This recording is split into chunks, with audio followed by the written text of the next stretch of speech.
I'm always rocking out to that intro. Hello, everybody. Welcome back to Horror with Nads. Stranger Things recap, episode 5 and 6. We all missed you guys. We weren't on last week, so we're going to catch up this week. Thank you for spending your Friday evening with us. Before we get into it, please hit that like button, subscribe to the channel, share the stream with your fellow Stranger Things nerd. And with all that out of the way, let me bring on everybody else. Give me 1 second. Sketch, Toxic. How are you guys? Hello. Glad to be back. Glad to be back. Good. I'm too. I actually missed you guys, but it just didn't work in the cards for us last week. Okay. No, we have people are getting sick. It's the new year. People got other stuff going on and stuff like that. So I get it.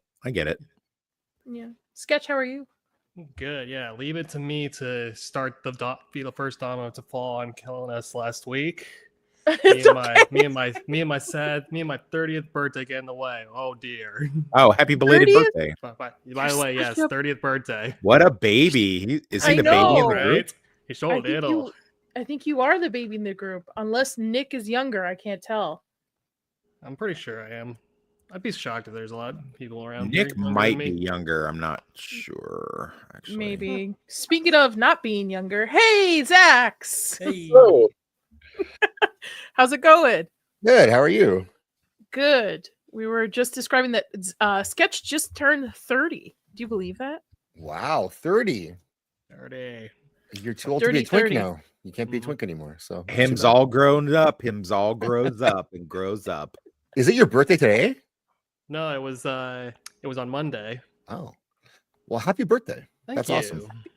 Happy belated birthday! I don't have any clips, but happy birthday! And later on, Zax will sing "Happy Birthday" to you, but in the Marilyn Monroe style. Yeah, there we go. So, the Canadian, get the Canadian in it.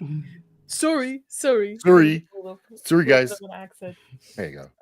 I'm gonna say hi to the chat. Squeaka became a member. Thank you, Squeaka. Hey, you're awesome.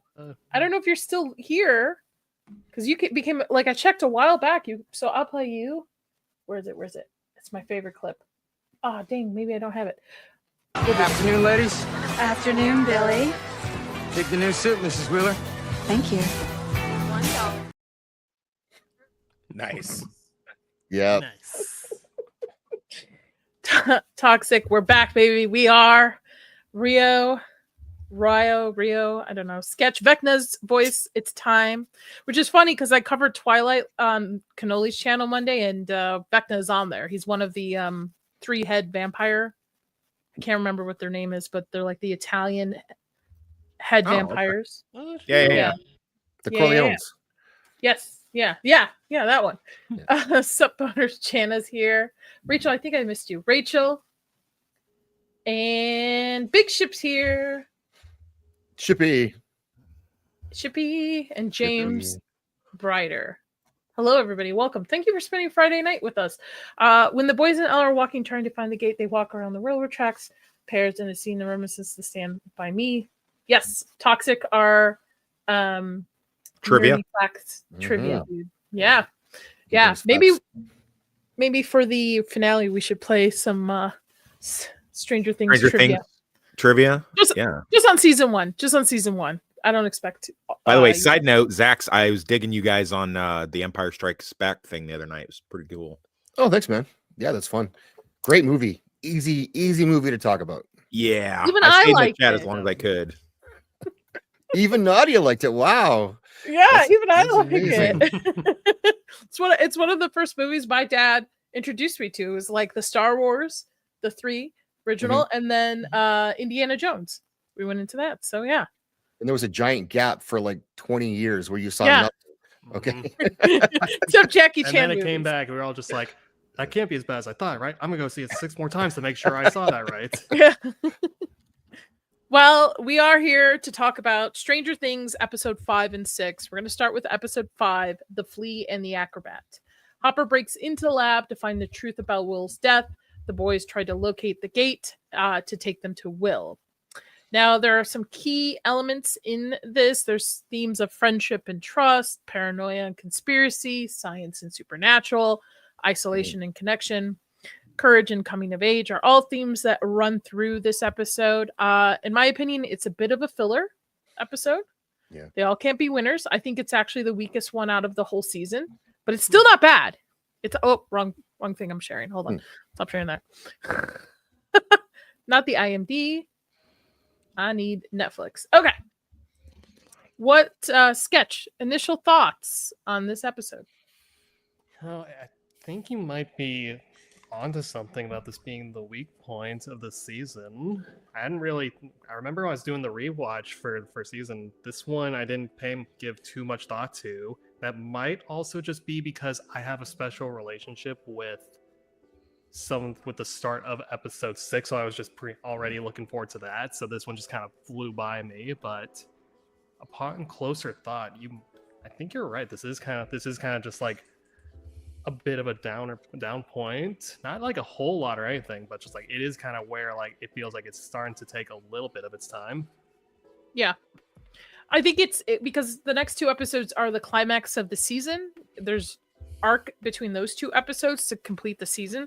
So I think this is just an episode to not fill in, but so much to kind of push things going forward, kind of tie up some loose ends, and then get things ready for the climax. Toxic. Yeah, I mean, nobody's wrong with anything that they just said. But when you watch these, especially genre type TV shows, the bottom half of any season, it has the unenviable task of pushing the penultimate and the finale forward. So this is kind of that episode. It doesn't bother me. I like the concepts that get introduced in it, and one of them being the walk 'em down Wheeler mythos gets begun in this, and I kind of dig that. But I mean, yeah, it's pretty plot heavy. I mean, it's definitely one that you'll probably skip on a repeat viewing. I mean, unless you're doing like a podcast on it or something. But other than that, I mean, it's not bad. It's definitely, I agree, it's definitely one of the weaker episodes. But there's really no way around it when you have a genre show. You're gonna have a couple of episodes before the finale and before the penultimate season finale. They're gonna be like really laden heavy with plot. So I mean, there's not much you could do about it. Zax. Can you hear me at all? How loud is my wife vacuuming right now? Can't even hear. Sound great. Excellent. Okay, good. I thought this was a pretty lackluster, not in this episode to get through. I watched you making thumbnails. I looked up a few times, but episode 6 is like iconic. Mm-hmm. And so back to back, that works well. There's so many moments in that I attribute to this series from episode 6. Like I actually didn't remember them all being in this episode, but so much of it it's fantastic. So it's a bit of a lull before the take the big shots, but 6 is great. Yeah, 6 is definitely the stronger of the 2 episodes. 5, like I said, I think is it's not that it's a bad episode. It's there's worse TV out there, right? It's the fact that it's just the weakest compared to the rest of the season in it. So it opens up with Hopper at the lab government facility that trying to find more information about Will's body, because in the previous episode he found out that his body was fake at the morgue. Cut it open and there was like a bunch of like cotton falling out of it and such. So he's investigating further. And again, somebody pointed out that Hopper is looking at this from a logical standpoint. There's no supernatural elements that are triggering him yet. We're not there yet. Hopper's not a believer. He's not a flat earther yet. We'll get there. He has reasons for everything he's doing. Like all of it's grounded. Yes. And especially, I think it's either this episode or the one prior where he had said when he was talking to Joyce about the kid that he was looking for and saying that he was looking for Will, but he thinks he was looking for the wrong kid this whole time. And it was actually 11 who he had been looking for. So in place. I think he's the best in season 1. He's too much of the butt of the joke for the rest of the seasons, I think. Exaggerated, yeah. Including season 4? Season 4, he redeems himself a little bit, I think. But I feel season 2 for sure plays heavy on the Hopper's the butt of the joke kind of I character. kind of felt that was more season 3 where they really turn him into kind of a buffoon. Yeah, The like mall the stuff was weird. All of it that was kind of weird. Yeah. So, but from season 1 where he go ahead, sketch. I was just gonna say, like, but I'm kind of in the middle there. Like, season 2 and 3 both sort of flanderize him, but in different ways. Like, season 2, they're trying to play on him up much more like aggressive to be kind of like in the wrong almost with how him and 11 play off each other later.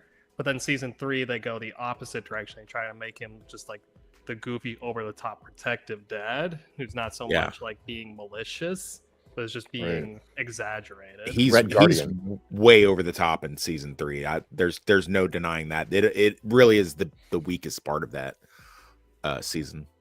I think season 4 he gets redeemed because of all the stuff in the prison. He's a badass. Yeah, I totally agree. I mean, he is the Red Guardian. He's Red Guardian. Yep. And Hellboy. Yeah.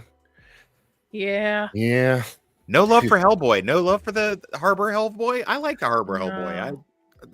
I liked him fine too. But I just we just watched the original to talk about with Gooch. With Miat's channel, and I forgot how awesome it was and what a great portrayal that was. So 2004. Yeah. The Harbor one is just very bland, very typical, and besides I think one particular scene throughout it, it just doesn't look eye-catching like the originals. But who am I to know? I just read the comics. So who am I to know?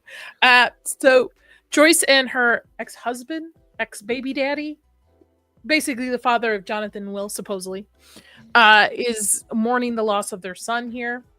I feel like at this moment, Joyce still there's like still an inkling to believe that Will is still alive out there. Yeah. Oh, here. Joyce plays a great grieving mom or crazy mom. Oh yeah. Well, both. Yeah. Yeah, and we don't see much of the dad after I think this season. I don't even remember if he shows up in season 2. And I don't think we see any of the dad again after this. I'm pretty sure this is the last time he ever shows up. And can I just say I'm thankful for that. I was really like when I originally watched this and I saw the dad thing come back. I'm like, man, are they gonna drag this out? And then he, I was like, can he just get killed off already? But luckily, it's short lived. So. I'm surprised they didn't kill him off, like utilize him in a way just to maybe have more Demogorgon. Sure. Like, yeah, no, that would have been. Yeah. That would have been better. Believing this was totally the character I thought, oh, they're gonna feed him to the Demogorgon. Right. He's gonna be the writer's choice to be right. To be attacked. I thought he would just show up at like an inopportune time, pulling more of his bullshit. Yeah. And then like they'd be like, get out of here, and it's like right at that second, that's when the monster comes in. That's what I thought was going to happen. But, yeah. Or ultimately, he makes the sacrifice of himself to save somebody else, and so at the very end, he gets some redemption. It's just a bad dad trope throughout this. Otherwise, yeah, no, he sucks. He sucks. And the kids in this episode too, they don't believe Will's dead. They, 11 said she can take him to him, which plays a part into later. I realized how much I don't like Lucas. I at first was okay with Lucas when I was an initial watcher the first time around, but man, that kid's so annoying. And maybe it's a boy thing because I'm not a boy. I didn't grow up with boy like guy friends like that age. Yeah. So I don't know if it's just that's how boys are. No. What is it? Gentlemen? What is it that he's doing that you don't like specifically? They're like it's just I feel he's. One, I think he's definitely jealous of 11. Okay. Coming into, and is that something that happens with boys when you guys grow up? Like if girls start showing up, in your lives, you like throw your best friend to the side. Yeah. Yep. I mean, they definitely knew that. That's what becomes like a pivotal like point of contention for them in season 3. Hi, Gooch. Gooch. But if your best friend starts becoming a little bitch like Lucas does, of course you push him to the side. Like, get out of here now. Like, you could still be buddies with someone who has a girlfriend. I don't know. I never really found that to be an issue with guys. Yeah, that's me. Yeah. I think he's just a weird character. I feel like Lucas doesn't get season 4, I feel he redeems himself a little bit, but I feel 1, 2, and 3, he's such a little bitch throughout the entire three seasons. Wow. I don't like him, and I don't like his sister either. I think she's just kind of thrown in there. You're being a bit racist, Nadia. Now, why am I being racist? you hate his sister too. Like we weren't even talking about her, but you can't wait to attack. And his parents are terrible too. Yeah, I mean his parents are pretty bad for letting their kids out like that, not knowing where their kids are. So I mean, what month is it? I'm not going to defend. I'm not going to defend Erica. It rhymes with America because she is like a one-note character. Although I will say that she does play the role very well. But I will say that I think you kind of have to in stories like this have a Lucas type character, a doubting Thomas. I think you kind of have to. They can't all be true believers. I don't think that works. Even when Lucas is a true believer, he's still a little bitch. Like, is he? Even when he knows everything, he knows that there's monsters. When he is part of the group, I feel he's just dead weight in a sense. Like, I don't feel like he contributes very much as a character. No, I'm going with 9 on this. And he really just doesn't get a moment to really do anything on his own until like season 4. Would you say he's like 3/5 of a person? Oh God, Nadia, like he's not a full character. I mean, like he's like 3/5 of a character. I meant character. Nadia. He didn't do this on the Star Wars stream, just so you know. It was much more behaved. Listen, I understand what month it is and stuff. I have mixed sisters. I have my own black card. I was given to it by Kata. Oh no, she's pulling the card. She's pulling the card out. All right. Okay. We don't No, I just think if Lucas was white, Hispanic, Asian, purple, green, he'd still be fucking dead weight. I just want to say for the record, in Canada, black people were always people, full people. If he was a woman, if he was a girl character too, all of you would be saying that he was obnoxious. You would be saying he was. I'm obnoxious. saving that for season 2 when we get a certain female character comes in. So I think he's got our new. Max, yeah. Our new Jean Grey, yeah. I like her by season 4, so they did a good job with that character. But they did. Great job actually. But I think with this, I see what you're at both sides. I feel like Tim now because I do get it. Like that kind of thing could happen, but his response to the way he acts during this being pushed aside is not a normal thing. Boys, how they would act. Like you might get angry, you might be a bit of an asshole or distant, but like he's being bitchy, and guys don't put being bitchy. I hate to agree with James here. I mean, I agree. Lucas' sister, even though she's annoying, outshines. Because they actually gave his sister something to do on her own. Well, his sister is definitely a more dynamic actor as well. I mean, he's kind of a one-note actor. Hi, Tom. Thank you for being here. You might be in the wrong stream, Tom. I'm not gonna lie. It's all good. It's all good. We hang out here. You don't have to know stream. You'll learn from us. You'll learn from us that this is the weakest episode of the season. So Hopper finds the portal or one of the gates, and I can't remember. And maybe Sketch, you, because you're a Stranger Things stan, especially for season 3. In this particular season, especially where Nancy gets sucked into the tree and it comes back out and the tree closes, I feel like that's kind of lost in the rest of the seasons, right? It doesn't work the same way. It stands out that there's just this one random portal. It kind of ties into just like in the bigger like series arc, how like I was saying before a couple weeks ago, there's a bunch of these plot elements that they seem to like they wanted to incorporate in season 1, but then start to drop them a little bit more as like the seasons went on, like with the Demogorgon just being able to just like pop in and out wherever it feels like sometimes. The tree portal is definitely one of them. I will jump ahead because that forest scene that kicks off episode 6 is the moment I was referring to as like one of the big moments for me that I thoroughly enjoy a lot.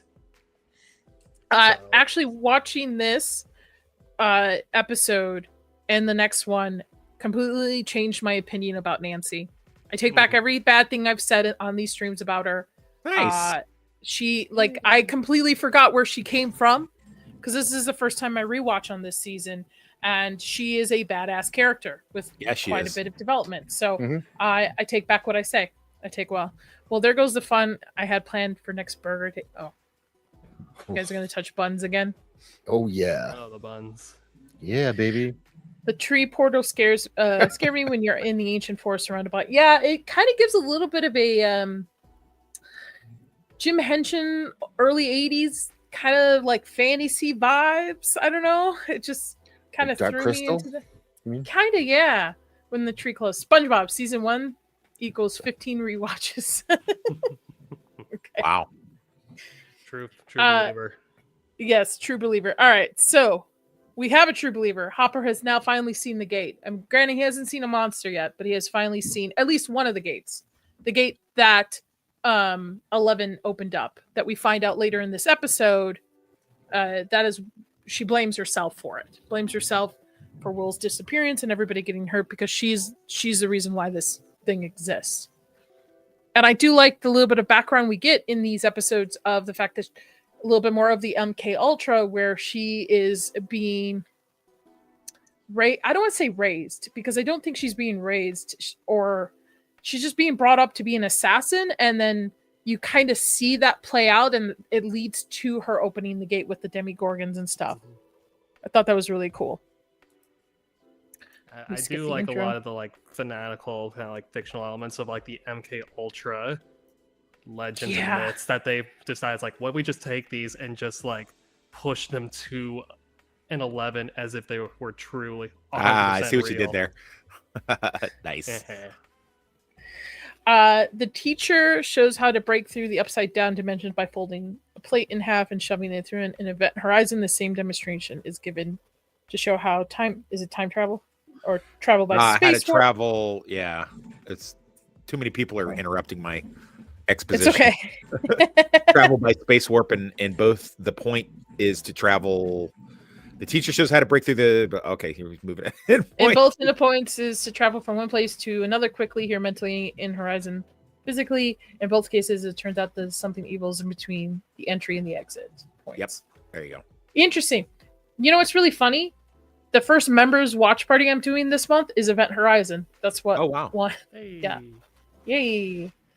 Rio for $1.49 super sticker. I don't have it open, so I don't know what the sticker is, but thank you. I've been wanting to play this. You know what? Let's do it. Where's it? Hold on.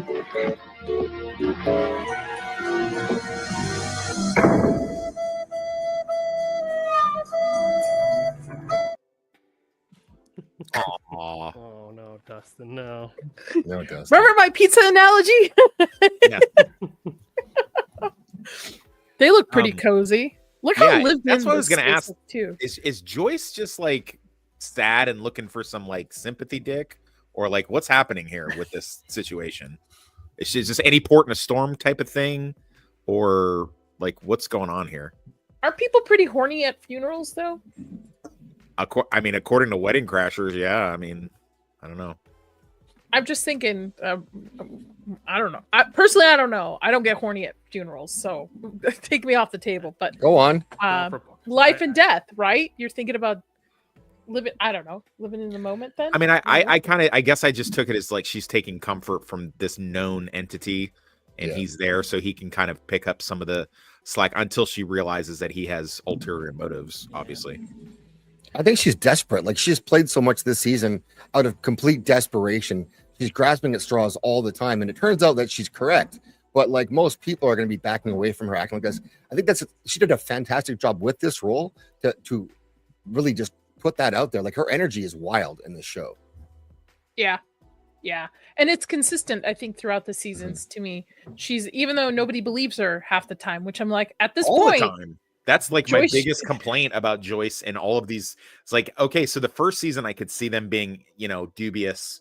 It's like a grieving mom, and like you lost your kid, and then he's not alive anymore, so you're gonna act a little kooky. But then after she's proven right, even the people in the know are just kind of like, not now, kiddo, to her. And I'm just like, okay, but do you guys not remember the other stuff she's been right about? So like, why are we not now, kiddo? I don't get it. For the set design, it looks very lived in. I will say this looks great. Mm-hmm. Yeah, it looks like an underpass. They nailed it with the lighting on it too. Yeah. Johnny, of course, her ex-husband's name is Lonnie. Why not, right? Of course, it's Lonnie. Yeah, Yeah. Lonnie. What a douche And name. No offense the to way, anybody in the chat named Lonnie. I know. This actor, who plays Jonathan, he just turned 30 today, I believe. Oh wow. Charlie Oh, Heaton. really? Yeah, I feel so bad. I feel like he is a young man who's gifted with the fact that he looks like an old man already. It's the bowl haircut. One of the two. Something. Yeah, his haircut's terrible. His haircut is terrible. Fine yet. Mm-hmm. Oh, Horrible, Bruce, horrible. thank you so much. Gifted 5. Nadia, I love that it's not. Did they go through? I'm on it. Hold on, let me check. Yep. No. Yeah, they do. Oh, awesome! YouTube has their stuff together. Well, thank you, sir, very much. I have.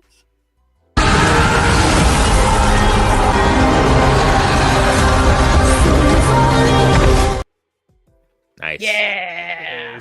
Nice. Men will look at this clip and instinctively shout, "Hell yeah!" Hell yeah, I did too. I was standing up when I first saw it. I was like, Did you guys know that's one of possible. Conan the Barbarian swords from the movies? really? Yep. I see it. No. You're right. Oh, yeah. Yep. Wow. That's what IMDb That's says cool. anyway. Hold on. Let's play it again. Why not? Let me see what it looks like. Hold on.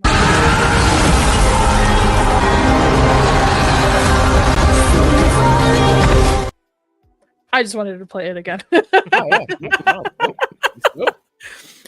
Jonathan, a little leery of why the fuck is his deadbeat dad just hanging out, Yeah. and it turns out to find out that he's just hanging out for the insurance money that they Of might course. get on Will's. Of death. course. Of course.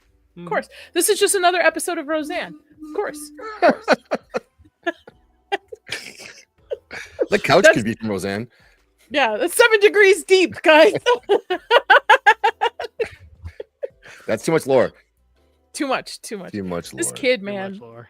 I feel so bad for him and his stupid fucking haircut. Listen, it was for the times and they got it right. So Yeah, I love the Evil sacrifice Dead everything. poster. Yeah. In the background. That's pretty dope. like that sub caption, "Take it down. It's inappropriate." Dad, you're choking me. Is it? Oh. Is it- Oops. Actually, we don't need subtitles. Let me turn those off. There we go. So they're getting ready for Will's funeral. Shaggy dog here. I think actually the dog's scene, because he goes to Fort Byers, or is it Castle Byers? I think. Yeah. Yeah, I he's think hanging out in Castle Byers, which has been kind of like later on we find out has been Will's refuge in the Upside Down the whole time. So they're kind of setting up that like in the Upside Down, the dog this may have been like something we're going to play around with. Like dogs can like sense things from the Upside Down, like presences. I Kinda still like how, have like, to. It's Go kind of like ahead. how like they say like dogs is like emotional support animals will be able to like sense the emotions of like their owner. It almost feels like that was like a little like nod they were trying to do with this, where it's like certain animals or maybe pets can sense presences them. across the dimensions, and that's why he's there. Man, they did kind of leave a lot of unanswered things, or things that they could have potentially, but not. Again, I liked all the seasons, even season 3. I know season 3 is a lot very hard for people to swallow sometimes, but I've liked all of them. But yeah, they've rewatching this, I realized they left a lot of things on the table that they didn't finish with. I still haven't read the comic. It is in my it's in my Amazon whatever cart. I haven't bought it. I haven't had time. So Does it cover this? Like Toxic, I assume you've read it, the comic? Oh, I read it. Yeah, I read it. You did. Is it Yep. is it like scene for scene this, or what's more in it? No, they do a really cool thing in the comic where they show you stuff that you don't actually see in the show. Okay. So it's kind of it's like a compendium that like you get to see the stuff that's like happening behind the scenes. They do a lot more of, like, for instance, like I've talked about on previous streams, you get to see everything that Will is going through on his end of it. Oh, cool. Okay. And then how it connects to the stuff that's going on. So it's like you get to see the flip side version of that. You get to see more flashback stuff. You get to see what the government agency is doing behind the scenes, and like how they're. So I mean, it's really a companion thing. You really got to watch the show and be familiar with it. Because if you're not, you'd be like, I don't understand what's happening right now. I mean, it's still engaging, but it's basically like if you watch this episode, you'd pull out the companion piece comic to this episode, and it would make more sense to you. You'd be like, oh, this is what was happening when they were, like they show where the government agents that plant the fake Will, the fake body and stuff like that. So like they show all that kind of stuff, and of course you get the real Will and all of his adventures that's going on in the Upside Down, which is pretty engaging, pretty cool stuff. I get why they didn't have it in the show, but I think it would have, I think he would have done a lot more with it had he been in the show, had we got to see some of that kind of stuff. I just ordered it, and also I wanted to share this. Check out what's coming: a Dungeons and Dragons. The Rise of Hellfire. Oh, cool. That's dope. What is that description? Link? Oh, man. Put link there. I want to read Here, that. I'll link it. Yeah, but I just ordered the comic. Is there just one? Because I feel like there's quite a few of them. The rest of them must be just a continuing story. Because I see there's 3 comic book day. Maybe they're just side stories. But I did order the one.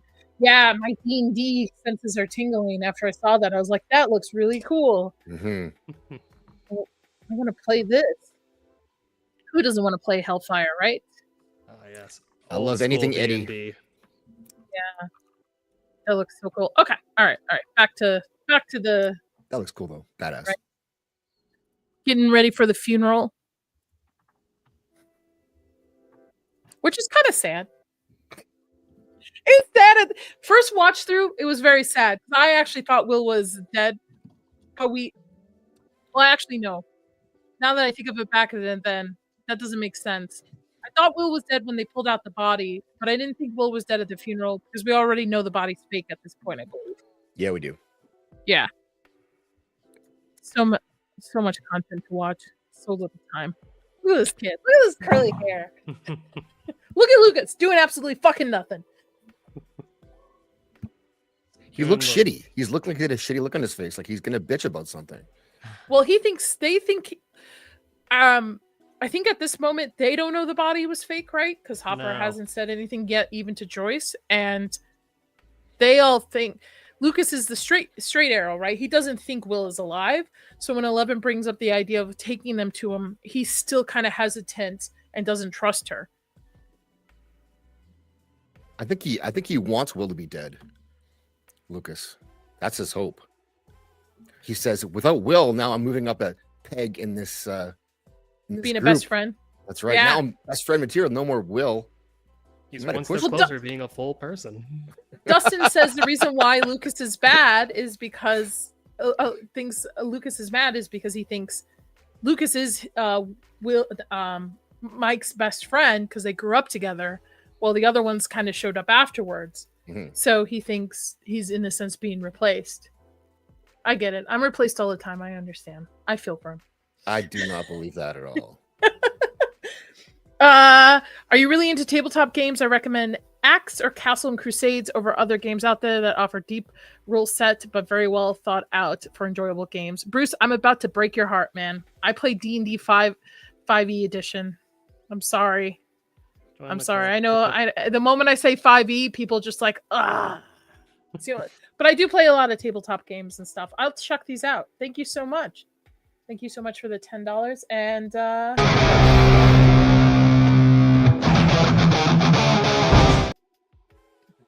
yeah. More hell yeah. I have a 19-second clip of that, never been copyright claimed. So that's pretty cool. They let that song go. Yeah. Well, Hopper wakes up and he checks out his place, realizing that his place has been bugged. I don't know if he realized that. I think he just automatically assumed it and just started ripping shit apart because he was that certain that he was correct. Yeah, because he was He's special forces. He knew what they've done. He's probably done this to an asset in Laos or somewhere in Vietnam. They probably scoop somebody up, put them under, and then while they're under, you bug their house. It's pretty standard. I mean, all of the stuff that he's doing is standard counter intel. You know, all the places he's checking, all the things that he's looking for, and you know, the way that he's doing it. And he kind of did it backwards, because you should always look for a power source that's going to keep the bug active or whatever. So he kind of should have went to the lamps and stuff first. But I mean, whatever. I mean, he's probably hungover from whatever they injected him with, so he wasn't thinking super straight. But I mean, he knew he was put down and put back in his place. Otherwise, he'd be dead in a ditch somewhere. You know, which, I mean, quite frankly, I'm a little. This might be the weak part of the episode for me, not him looking for the bug, but for the fact that, like, they had no problem popping that poor restaurant owner just for running into 11. At this point, why is Hopper not such a liability that they wouldn't, like, suicide him or something? Probably being chief of police carries a lot more weight than your average diner manager, chef. Unfortunately, like they it's probably a matter of just like, if they ice them there, everyone's gonna think something's really up. Yeah, with a missing boy, and then with all the other issues, and then you have a dead. Remember they KO'd the cook, the owner of that restaurant, on top of it too. Yeah. So there's like they don't want additional like cops involved and stuff, right? Bruce, for $2, try Shadow Dark. There's some free stuff out there. Is this the Shadow Dark you're talking about? Because this looks dope. The artwork off the bat has me hooked. I'll definitely check it out. I'm a big D&D nerd. And we will do... This is the skin of a killer, Bill. Bruce does quite a bit of painting too. He's a talented guy. He does? Oh, Yeah. I would love to see your stuff, Bruce. It's based off 5e. Man, maybe this should just be in D&D stream. I could talk D&D all night. Nerd. There we go. I know. I dressed up for my table and everything. So New Yeah. Nadia weekly live stream coming your way soon. yes, yeah, D&D. Yeah, no, I don't I don't think so. Just some more support for our favorite YouTube friend. Oh, thanks, Rio. Thank you so much. Man, I wish I was a hot chick and I could just get on and people just randomly throw money at me. Because when I stream, they don't do that. I don't get none of that. I wouldn't even care if it was dudes. I'd be like, all right, cool. There you go. That's from behind the scenes. Nadia and Vex get on streams, all of a sudden people are just like throwing money at them. What does he say in that clip? Oh, he says, "This is a skin of a killer, Bella. Cabal campaign. I don't think everybody in the Cabal would have patience for me to DM a campaign. Plus, I would probably let's be honest. Badger and Gooch would probably have to remake characters quite a few times, because as a DM, they probably would have been KO'd a couple of times. Oh, really? Yeah. Oh, you stepped on that quicksand. You rolled okay. You're sinking. So, and then Moxie would make it to the end. All right. Big game in Vegas. There we go. We will run a one shot for everyone in Vegas. Yeah, done. Oh man. Yeah, buddy. I have just the one shot, baby. We're doing it. Really? Oh, I've been waiting for this one forever. But everybody has to dress up. Everybody's got to dress up in something. I'll bring the hat. I've got my tiefling ears and stuff, my horns and stuff. I'll borrow them. So, thanks. There we go. I do a live stream, tabletop stream for 6 or more hours, and I might have 20 viewers of the whole show. That doesn't matter as long as your table's having fun. That's really dope, though. I miss playing at a table. I really do. Mm-hmm. All right, I'm gonna skip through the funeral part. The most underrated character of the entire season. Truth bomb. Poor. I feel so bad because there's a scene where the assassin comes to talk to him that KO'd the restaurant owner, and I'm sitting there and I'm like, now I was just like, don't. Oh no. No, leave him alone. Leave Leave him alone. Don't. Some sentimental moments during. Again, this is pretty much a filler to me on this episode. Well, I think that wasn't that where they get the Acrobat and the Flea comparison. Yes. At the table. And that's your event horizon. Yes. Sorry, I didn't mean to skip over that. Yes. You just talked about how like this character deserves so much more, and you skip past like one of his best moments. Sorry, it was the event horizon comparison. Same thing used to explain the difference between our world, which kind of gives a little bit of a what is it? A retcon? It's almost like the Upside Down is like a purgatory in a sense, I feel. Kinda. Wonder if there's ever. I wonder if they ever thought about exploring past the Upside Down, if there were other alternative like realities.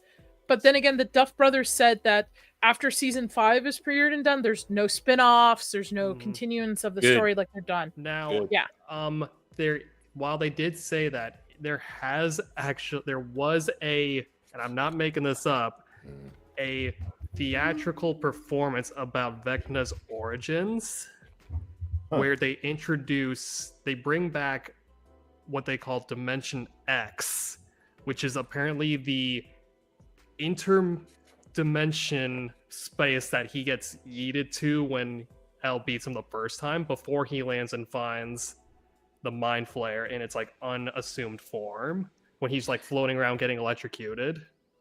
This is the stage performance, right? That's touring right now. Like First Shadow or something like that is what it was called. Hold on. Stranger Things stage show. I think it was called First Shadow or something. Yeah. First Shadow. Yeah. So this is a whole like backstory for Vecna, at the time Henry, and how he became like number 1. And they have a whole bit in there about how like he like discovers like the Mind Flayer unassumingly, ran as a kid, and like creates this whole connection, all this other stuff. And they refer to it as like Dimension X, not the Upside Down. And it's like its own separate dimension from what becomes the Upside Down. Okay. It's just a name, though. Is it actually a different place? No, it is supposed to be like its own separate like dimension from what the Upside Down is in some. So I don't understand how that works either. I'm hoping that they're going to take time in season 5 to explain it, because reading that Wikipedia article, I felt like I was having a fever dream. What the fuck is this? What do you mean it has a name? We'll get a prequel series now, don't worry. It's not touring, it's only in New York. But the store is still here in Vegas, and I found a picture of what it looks like, one of the rooms in it. So it has like Vecna hanging out. And there's like merch and stuff, and this is just one of the rooms, because they have a darker room where they just have cool. A Demogorgon like popping out of the wall, but it's like black and it's just lit on the Demogorgon. It's pretty cool. I wonder if there's. I don't see it. Man, I want to see this stage performance. That sucks. Yeah. Nothing ever comes to Vegas because it's an ashtray. No offense to anybody who lives there. I live there. Doesn't everything go to Vegas? What are you talking about? Yeah, I thought isn't that where everything goes? Not the cool stuff. I don't go to concerts, and I don't drink that much, and I don't do, so I want like the nerdy shit to come here. This is a you problem then, Nadia. Yeah, that's why I'm thinking about moving out of the state. Kansas is nice, just so you know. No, I know where I'm going. And plus, the nerd culture in Vegas sucks. It sucks. I'm shocked by that. It's because it's more of a collector's kind of culture, where people are more like collecting stuff, versus like when we went to Scottsdale, like they had Warhammer stores, D&D stores, like ton of nerd culture stuff to do. And here in Vegas, it just sucks.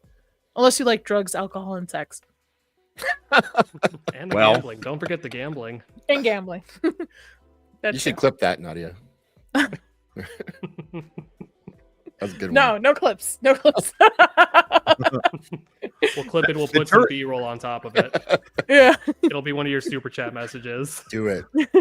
I'll make it happen. The tourism department of Nevada does not in any way affiliate itself with Nadia's live stream. I'm just saying. It's whatever. Okay. Okay. So the kids are meeting up, and this is where 11 informs him like he'll take him to Will when we find out actually she doesn't, because it's dangerous. She doesn't want anybody else to get hurt. And stuff. Man, there's such young kids in this. They're gonna look like 50-year-old men with the mix of the CGI. Dude, Will is like 6 foot something. He's like huge. Yeah. Finn Wolfhard shot up like a bean sprout too. Did you see him in Saturday Night? Yeah. Yes, I did. It's a good movie too, by the I way. love top 3 movie of me from last year. What movie? Saturday night, about Saturday Night Live. Oh, okay, I'll have to look that up. It's on Netflix now, I believe. Cool. Okay. It's either Even her. Netflix or Peacock. I know she's always been skinny, but I don't remember her being this tiny. Like, oh, you're right. All these kids, they look so much younger than I remember them now. Even thinking back, like these kids are tiny little people. She done anything since Stranger Things? A couple No. indie movies. Yeah, nothing big. So She's so skinny. Probably invested her money properly. Hopefully. Good for her. Yeah. Yeah, I take back everything I said about her, because I thought at first she was just a little bit annoying, realizing rewatching this, she's a badass. Yeah, she is. Badass. I love the Yes. scene where her and Jonathan are in the woods, and they're about to put down that poor deer that got hurt, which is the humane thing to do, right? And they both pulled out guns, and I'm like, oh, so they have grown up in Hawkins, Indiana, around guns. They're comfortable with it. So pretty based, even though that poor deer got eaten alive, but Oh. we're no here nor there. Look at that Yeah. hair. By the way, 25 people watching. Thank you guys so much for joining us on a Friday night. There is a poll over on the YouTube side. Would you I forgot what it is, like something to do with Steve's hair. Would Yeah, you like I to saw lay? that. Would you like to lay down in a bed of Steve's hair? I should have done that, to be honest. That would have been probably a better bet. No. And it is at do you wish you had King Steve's hair? 31% says yes. 56% said no. Liars. So you all have better hair than Steve. Yeah. And then 12% said I simp for Jonathan. Okay. Yikes. Wow. So All right. now the 12% of you need to be checked out. Yeah. We need, Must have been that performance in New Mutants that sold them on it. I didn't see that. I have not seen that. It's you're not gonna believe me. It's actually not bad. It's pretty cool. Wow. If they'd have leaned more into the horror element of it, it would have been a lot better. But it's actually not bad. I think they're breaking up in this scene. I'll take your word. I'm gonna check it out, Toxic, because it's been on my to-do watch list, but it's pretty far down on the list right now. That's fine. Yeah. I do want to watch Time Cop. That was recommended to me by Badger, and my husband said he'd watch it. And today he said he'd watch Bad Boys 2 with me, which I have never seen. Oh wow. So I've seen the first one. Doesn't that count? No, because the second one is so good. Yeah, it is. That's what he told me. He's like, second's like one of the best action movies out there. Yeah, way Agreed. better than the first. And the first was good, but this second one is prime. Yeah. Here the kids are shooting. Based. Yep. She is based, man. This comes into is play when the season legend, 4. the legend of Walk 'em Down Wheeler starts. Love it. hmm That's why she takes a good shot at Vecna in season 4 through that house. Yeah. yes. And a lot of people got pissy about this. I remember this when this season was out, and they're like, this little girl is just not going to just be like, listen, there are people who are just competent with firearms. Just they're naturally good with it. They always feel comfortable. It's a very small demographic, but I've Yeah. trained. Oh, are you? I bet you are. Now anybody can be trained to be good. There's a few people who are just hopeless, but that's a very small amount.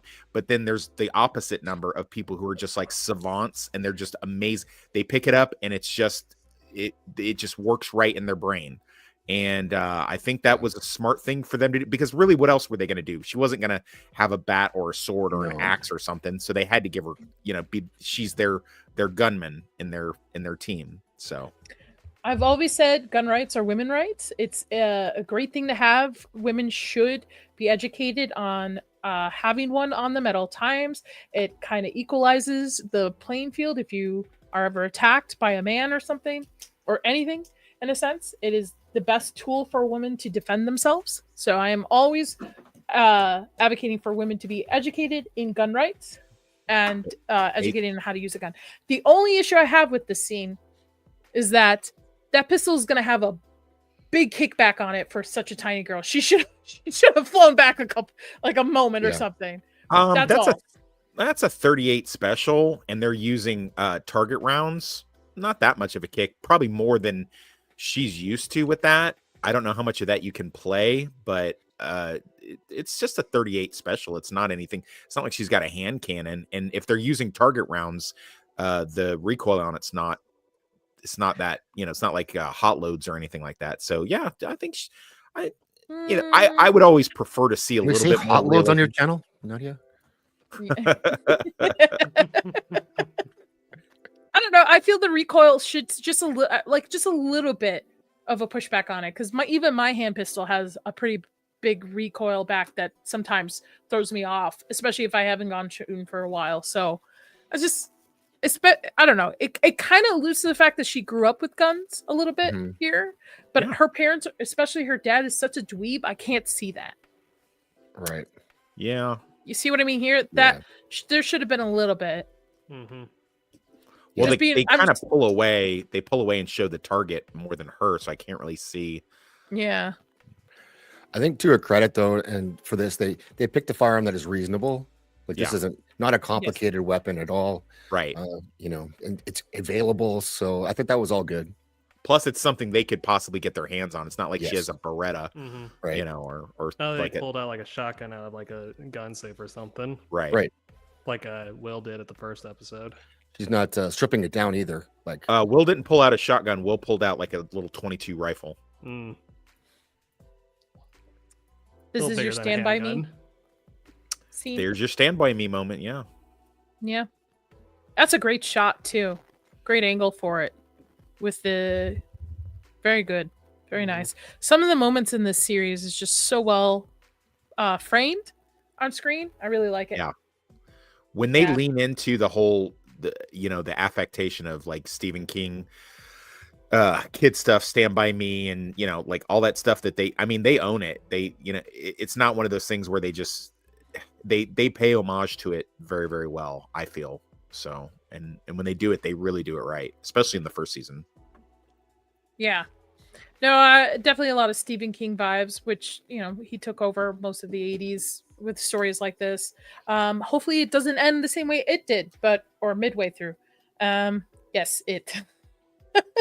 Which I'll be covering soon, because welcome to Derry.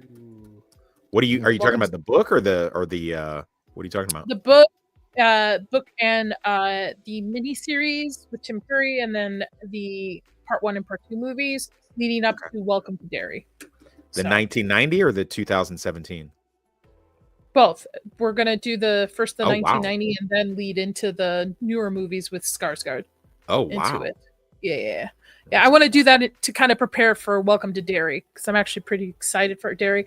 I'm a big King head. I know he's same. Bit of a controversy on Twitter, but most artists are all right. If you take every artist to what they are, you're not gonna read or write or watch anything. And he can't end a book, but I do like his stories. So if he's not on drugs, he can't end a book. Okay, I'm just saying. Except for The Outsider, it wasn't bad. Would you believe me if I told you I've read every book he's ever written? I was going to ask you, you've read The Institute? Yep. Yes, I have. This gives me a lot of Institute vibes, or he took a lot of vibes from Stranger Things for that. Because it came out after this. Did it? I believe it did. Let's see. The Institute. Okay, you type fast for me, so I'll let you do it. September 10th, 2009. Oh, When did 2019? So then when did Stranger Things season 1? 2016. Yeah. Yep. So reading that book gave me a lot of Stranger Things vibes. He can't end a book under. I've read Dreamcast and seen that movie. Yep. Yeah. The 1990 was definitely better. Whoa, hot take. The recent ones aren't horrible. They're not bad, but I prefer the 1990 ones. Maybe because I grew up with it and I saw it way too young than I should have, and it scared the crap out of me. Okay. Not saying the new ones aren't bad. Yeah, topic for another day. Yeah. Put a pin in that. So we get flashbacks to 11 and the what is it, the when they're submerged in water for testing like that? The Can't sensory tank, deprivation. Thank you. Deprivation. Thank you. Sensory deprivation. Yeah. Where she's being basically trained to be an assassin. It's very MK Ultra vibes. It is. You ever went down guys, the MK Ultra? Yeah. Go ahead. How do you guys feel about like these scenes and juxtapose them against what we see in the retcon in season 4? Do you think it holds up? Do you think it matches, or do you think it's kind of like they fudged it in a little bit? So I never got the impression that this is where the retcon was trying to override. I thought that came a little bit like later in season 2. I thought that the more indirect retcon was in the implication that they're actually training 11 to be able to figure out how to contact Henry wherever he got deleted into out of existence, because this is kind of where like the first contact with the Demogorgon tends to happen. But it's also season 1 wise, they're training her to like spy on the commies. Yeah. But then it's like, wait, what's that sound? There's a Demogorgon there. We need to actually change all of our efforts to focus on this thing. Yeah. We could use it as a weapon. Yeah.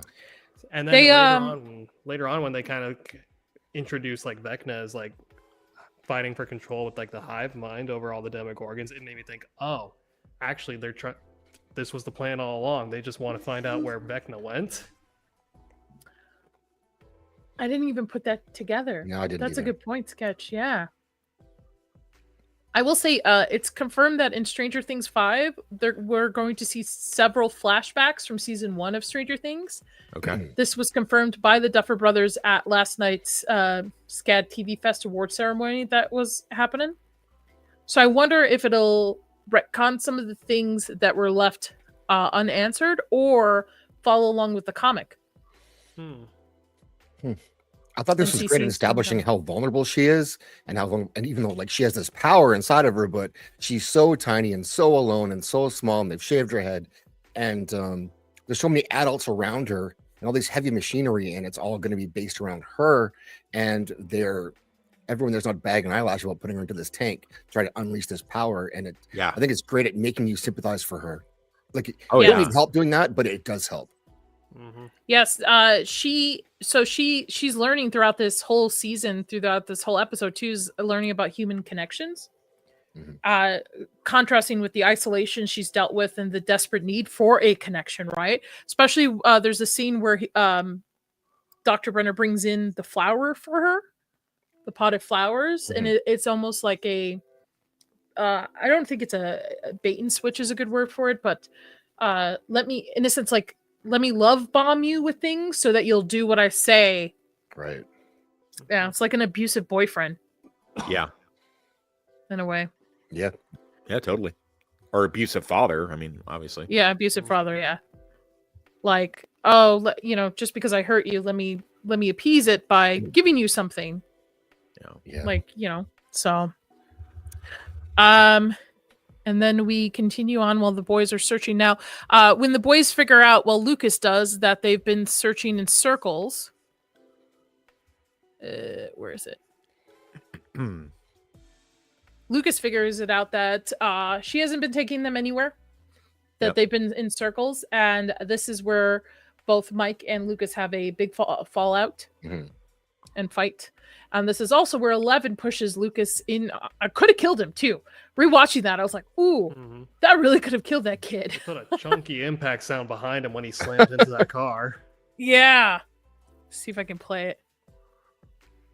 Let's see. You gotta love the way Millie Bobby Brown acts here with the reaction to being scolded like that. Yep, she's great. Especially as a child actress. I know we rag on Lucas for not having moments, but this is probably like this is probably his best scene in the whole season. On the contrast of this is cut with scenes of Hopper going over to Joyce's place, telling her not to speak, holding a sign up, and then checking all like the light bulbs, every single one of them, seeing it to see if the place has been bugged. So this is on contrast to this. I think this is it. This is it. Oof. Oh, boom. That looks. There he goes. Let me see. Give it a second. Because YouTube hates us. Hey, YouTube doesn't like to play. Which is a downfall, because technically, by talking about this show, we're driving up interest for this show to lead into season 5. So YouTube should have been like, yeah. But no. Netflix doesn't like when you take their stuff. Yep, and then give it a minute. That's a great scene right there. Yeah. Good pause. Good pause. Excellent catch. Right there. Ooh. Ooh. And bam. Oof. Bam. She opened Could have up killed on the kid. both barrels right there. Yeah. Jeez. Yeah. So basically, Mike and Lucas's friendship is in the shitter now. Over a girl. Over a girl. Over As a girl. most things tend to be. That's always your first big fight with your little group of friends that you have. I don't know how girls are, but like with boys, you always have that group of friends and you grow up and you do stuff. And it's as soon as girls get into it, it starts tearing the friendships apart. Girls are the opposite. We don't physically harm each other. We just spread rumors about each other and like are catty about things. Gross. Yeah, it is. It really is. So we're also cut with the Century Tank, which kind of gives me what is that movie? Abyss? Yes. Kind of gives me Abyss vibes. A little bit. For it. A little Yeah. bit. I like it. A lot of influence. You know what I like about the Duffer Brothers? They don't shy away from it. No, they totally embrace it, and it's not to the point where it's like, it's homages. I don't know if homages is a word, homage, but it's to the credit of the material that they are doing. So it's not they're not just like stealing stuff and cannibalizing it. They're just like, it's like, oh look, this is exactly what we use this from, and that's why it's popping up here, and you get to call those out and you're like, oh look, do the whole Leonardo DiCaprio pointing at the TV thing, like, oh that's the Abyss. Yeah, got it. Yeah. So I've been reading a book by Reggie Fils-Aimé, who was the rep for Nintendo of America for like the last 20 years. He had a term in there that describes this kind of like using homages perfectly. He called it stealing and reapplying. Basically just like whatever came before, what you like or what your competitors did, just take it and slap it in there for yourself. Just give it your own twist. Duffer Brothers definitely understand that concept here.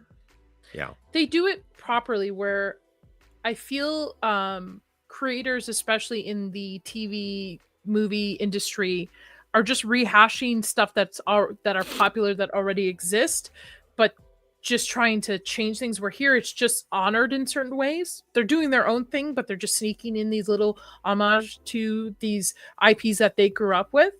And I love it. I think even on a second watch, I'm catching newer stuff. I think that's pretty accurate. Mm-hmm. Yeah. I would like to see what they do next after Stranger Things. Oh yeah, see, I am very closely going to be waiting for whatever they do next. Hopefully it's not the Russo brothers with that stupid fucking Gray Man movie. Everybody sucks the Russo brothers' dicks, and I'm like, why? They haven't done anything good since Endgame. I don't know why you guys are. Oh, Like, what about, Russo what about brothers are coming back." Citadel? What about Citadel? That was awful.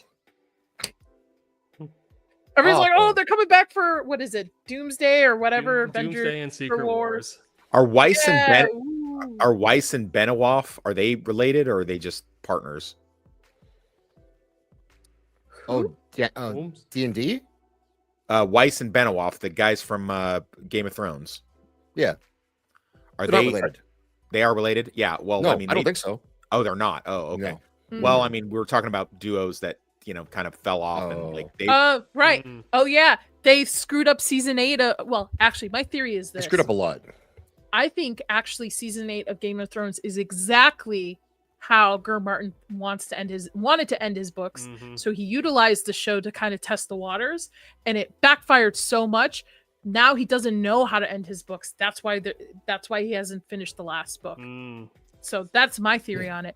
And those two fuckfaces screwed their entire career. But didn't They they did. do Three Body Problem, They did. Yeah, they did. And Yep. which is a Ugh. laughable Oof. but enjoyable show. Oof. Like it's Oh, so God, no. bad, it's enjoyable in a weird way. Insufferable. Insufferable. show. Thank you. Thank Yeah, you, Zach, but my man. Listen, take a good edible and you're gonna enjoy it. They were supposed to.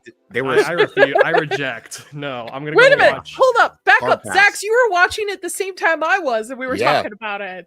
Yeah, it got so bad. I barely limped to the finish. Yikes! Barely. Sequel's coming. Clip Season that. 2. They were supposed to adapt one of my favorite novels by Stephen Hunter called Dirty White Boys and do like a trilogy, Fuck. and that's gone. I don't know what's happened with that. That's 1 hour and 7 minutes. And So the story is quick. Is that George asked for 2 more seasons to tell the rest of the story. So this is the end point he said that he wanted, but 2 more seasons to get there that would have made it make sense for the characters. That's what he says he asked for, and they I'm said sure no. he did. We want to go make a Star Wars trilogy, and so we're wrapping it up right now, and that's what they did. Mhm. Where's that trilogy now? Never gonna. They should bring it. They should bring it back from the start, but as an adult animation. Okay. what Game of Thrones. Yeah. Well, I'm not trying to make you blow all of your savings on comic books, but I will tell you there's an amazing graphic novel compendium for not only Game of Thrones but House of the Dragon, and it's beautiful, beautiful artwork. Oh, I refuse. I covered House of the Dragon on my on Inside All Day, and I was going to start to read the books leading into Game of Thrones, and the fact that Game of Thrones itself will probably never be finished. Sorry to break it to all of you. This guy's probably gonna we're aware. be, yeah, he's, Taking it to the or grave with somebody him. takes over and writes for him and finishes I mean, it. that wouldn't be that's not a bad idea. I mean, that He's- does happen. Yep. He's gonna write it think he- into his will that no one's allowed to write it after him. He's taking that Probably. shit Yeah. to the grave. I think he just, again, I think he wanted to test the waters. It didn't do well, and he now wants to work on other projects. He just doesn't have the creative juice to finish it. And I feel bad for anybody who's a big fan of the books, because now you're left on a cliffhanger that's never going to be resolved. Yeah. I've made peace with it. Where, on another note, my favorite author, Jim Butcher, is coming out with 12 Months, which he just announced that he is finished with. It is now heading over to the editors, and which should be out this year. Oh, nice. Yes. So Dresden That's Files. that's an continues. IP that's begging to be adapted into either a TV show or a movie or something.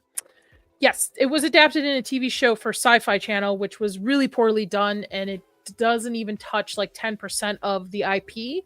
It's not bad for a show, but it's bad for a Dresden Files show. And I forgot who the lead actor is in it. Oh, Paul Blackthorne Okay. is in it. So there is comic books that cover the series too. But yeah, I'm trying to reread all 11 books so that I'm ready for book 12, because a lot of shit's happening. All right, back to Stranger Things. We end up in the forest while they're looking around, where Nancy gets sucked into the Upside Down. Oh, this is the deer scene. Mhm. Which, by the way, pretty good animatronic or puppet deer. That's Yeah. pretty good. Yeah. It's creepy. I can't tell if it's an animatronic. I think it's a puppet from the looks of it. You would know. This is your I know. expertise. I was trying to see. I think probably by the fact this is season 1, the budget that they probably had, it's probably a puppet. Yeah. It works. It's good enough. It does. I mean, you come a long way from what puppets used to look like. Yeah. And how they lay down the hairs and stuff on them. And plus it's an animal, so it's a lot easier to put together versus like having I'm a little human. confused why Jonathan is back on pistol duty when he showed he wasn't very good with it, and she was really good with why did he get back on the pistol duty? I was a little confused by that. Because when they found the deer, she was getting ready to put it out of its misery, but she couldn't go through with it, so he grabbed it to do it, and then the Demogorgon grabbed the deer before they could even put it out of its misery. That's why. So I don't know why you go crawling into a tree. That's more my thing. A tree that's leaking goo, nonetheless. Yeah. Just goes You don't through crawl in it. trees? Not into them. Must be a Canadian thing. You and your maple sap. There might be syrup. There might be syrup in there, right? You never know. You never know. I always found this scene strange that the Demogorgon went for the deer and not the two people looking over it, or that they also just never got a look at this thing before it grabbed the deer. I think it was. I think it already had attacked the deer, so it was looking, and probably the deer kind of ran off and laid down. So I think it was probably still looking for the deer, as its prey. But yeah, that makes sense. Why not go after the two kids? All right, so once it yanks it away, though, it's like they didn't get a good look at this thing before it managed to get the deer into the bush or something, wherever it was. And how did it even got there? It just blipped into existence again. Maybe that's what season 5's flashbacks will be, just all about this deer. Now we need a comic book about the story of that deer. The tale of the deer. Bambi meets Stranger Things, new comic book coming soon. All right, so before we get into episode 6, Sketch, final thoughts on episode 5. All right, bit of a lull, but nothing too negative. Just kind of, it's what happens, and considering it's mostly set up for some really great moments in the next episode, I'll go a 7.5 out of 10 on this episode. Okay. Middle average score, I would say. Perfectly acceptable, C grade. Not bad. Toxic? I mean, I'm pretty sympathetic to it. You guys aren't not wrong with your assessment of it, but I think it's when you have a genre show, especially the latter half episodes before the penultimate episodes and the season finale is always going to be set up to drive that. It has the unenviable task of driving the final plot forward, so moving all the pieces into place, and that can come off a little clunky. It's saved a little bit by some of the really cool exposition we get and the discovery of Walk 'em Down Wheeler being an ace gunman. So, but I mean, you guys are not wrong with your score of what the episode is. Okay. Zax.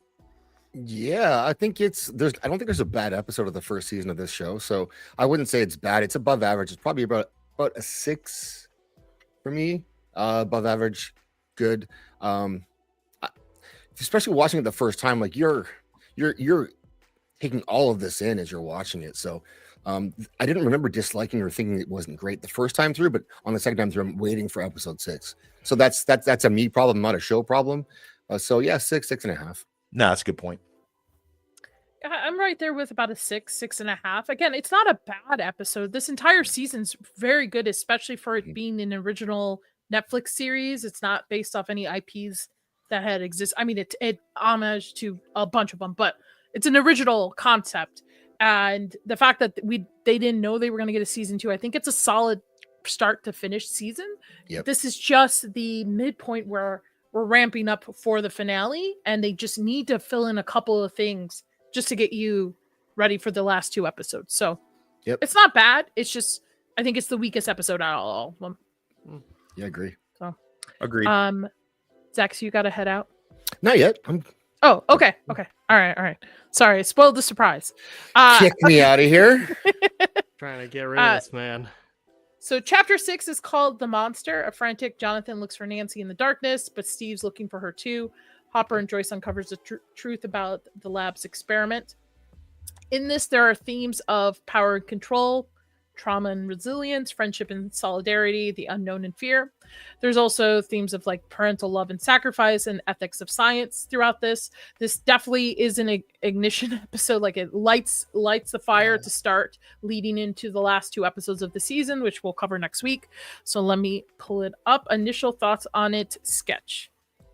So I was hinting at this earlier. I have a special appreciation for this episode because this opening scene of Nancy and Jonathan trying to get away from the Demogorgon was a scene that I used back in the pitch for my senior thesis film in college to present the idea for what would become my thesis film about 7 years ago. And I pictured having like similar like night shots to this, which is like in the forest with someone wandering around, but we get a bunch of shots like moonlit with like fog and everything, not knowing where like whatever like creature or person is out there stalking her was located. And this was one of the things that I played in the class, is like for like a sizzle reel basically.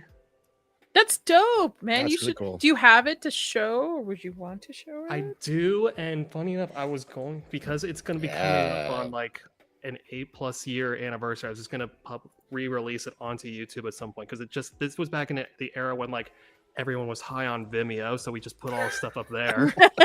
I know, Okay. right? I would love to see it. I would Yeah, love me to too. see. Yeah, I'll get and the then link. we can. I'll dump it in Yeah. the chat afterwards. You can kind of see it. There's a whole like backstory about like a whole second half to the film that I wrote that just ended up getting cut for just budgetary and just like scope purposes, where like it'd be much more pronounced, but it made its way into one of the final parts of the third act. So that I'll definitely like bring it up, show it for comparisons later. I would love to, yeah, and then I would love to break it down. Let's critique it All right. as a special episode. Yeah, that'd be Yeah. awesome. Toxic, initial thoughts on this episode? Great episode. I believe this is the episode before the penultimate episode, so more moving people into place and getting everybody where they need to be. It's where you can kind of feel the momentum going forward. I like how they pick it up right off of the cliffhanger of the previous episode. Yeah, Zax. Love it. This is a 9 for me, probably. There's so many scenes in this that I remember with this season that I didn't really recall that was all packed into this episode. Her going to the grocery store, 11, getting the waffles, and people's reaction to her, and sort of the imagery of like what I took to be concentration camp ish, where she's walking through the city kind of alone. She's wearing this old dress, no hair. You really see her as being weak and vulnerable, then stepping up and being strong. The save with the boys too. I love that scene. And I know it's probably tropey, whatever, but at the time watching, I thought, okay, he's not going to jump. And then he jumps, and then he's falling. I'm like, okay, well, how are they going to resolve this? And of course, she saves the day. But I love that she broke his arm as well. That was also like, I thought that was great. Like you wanted that. I needed that from her character. And there's so much stuff in this. Just all of it is good.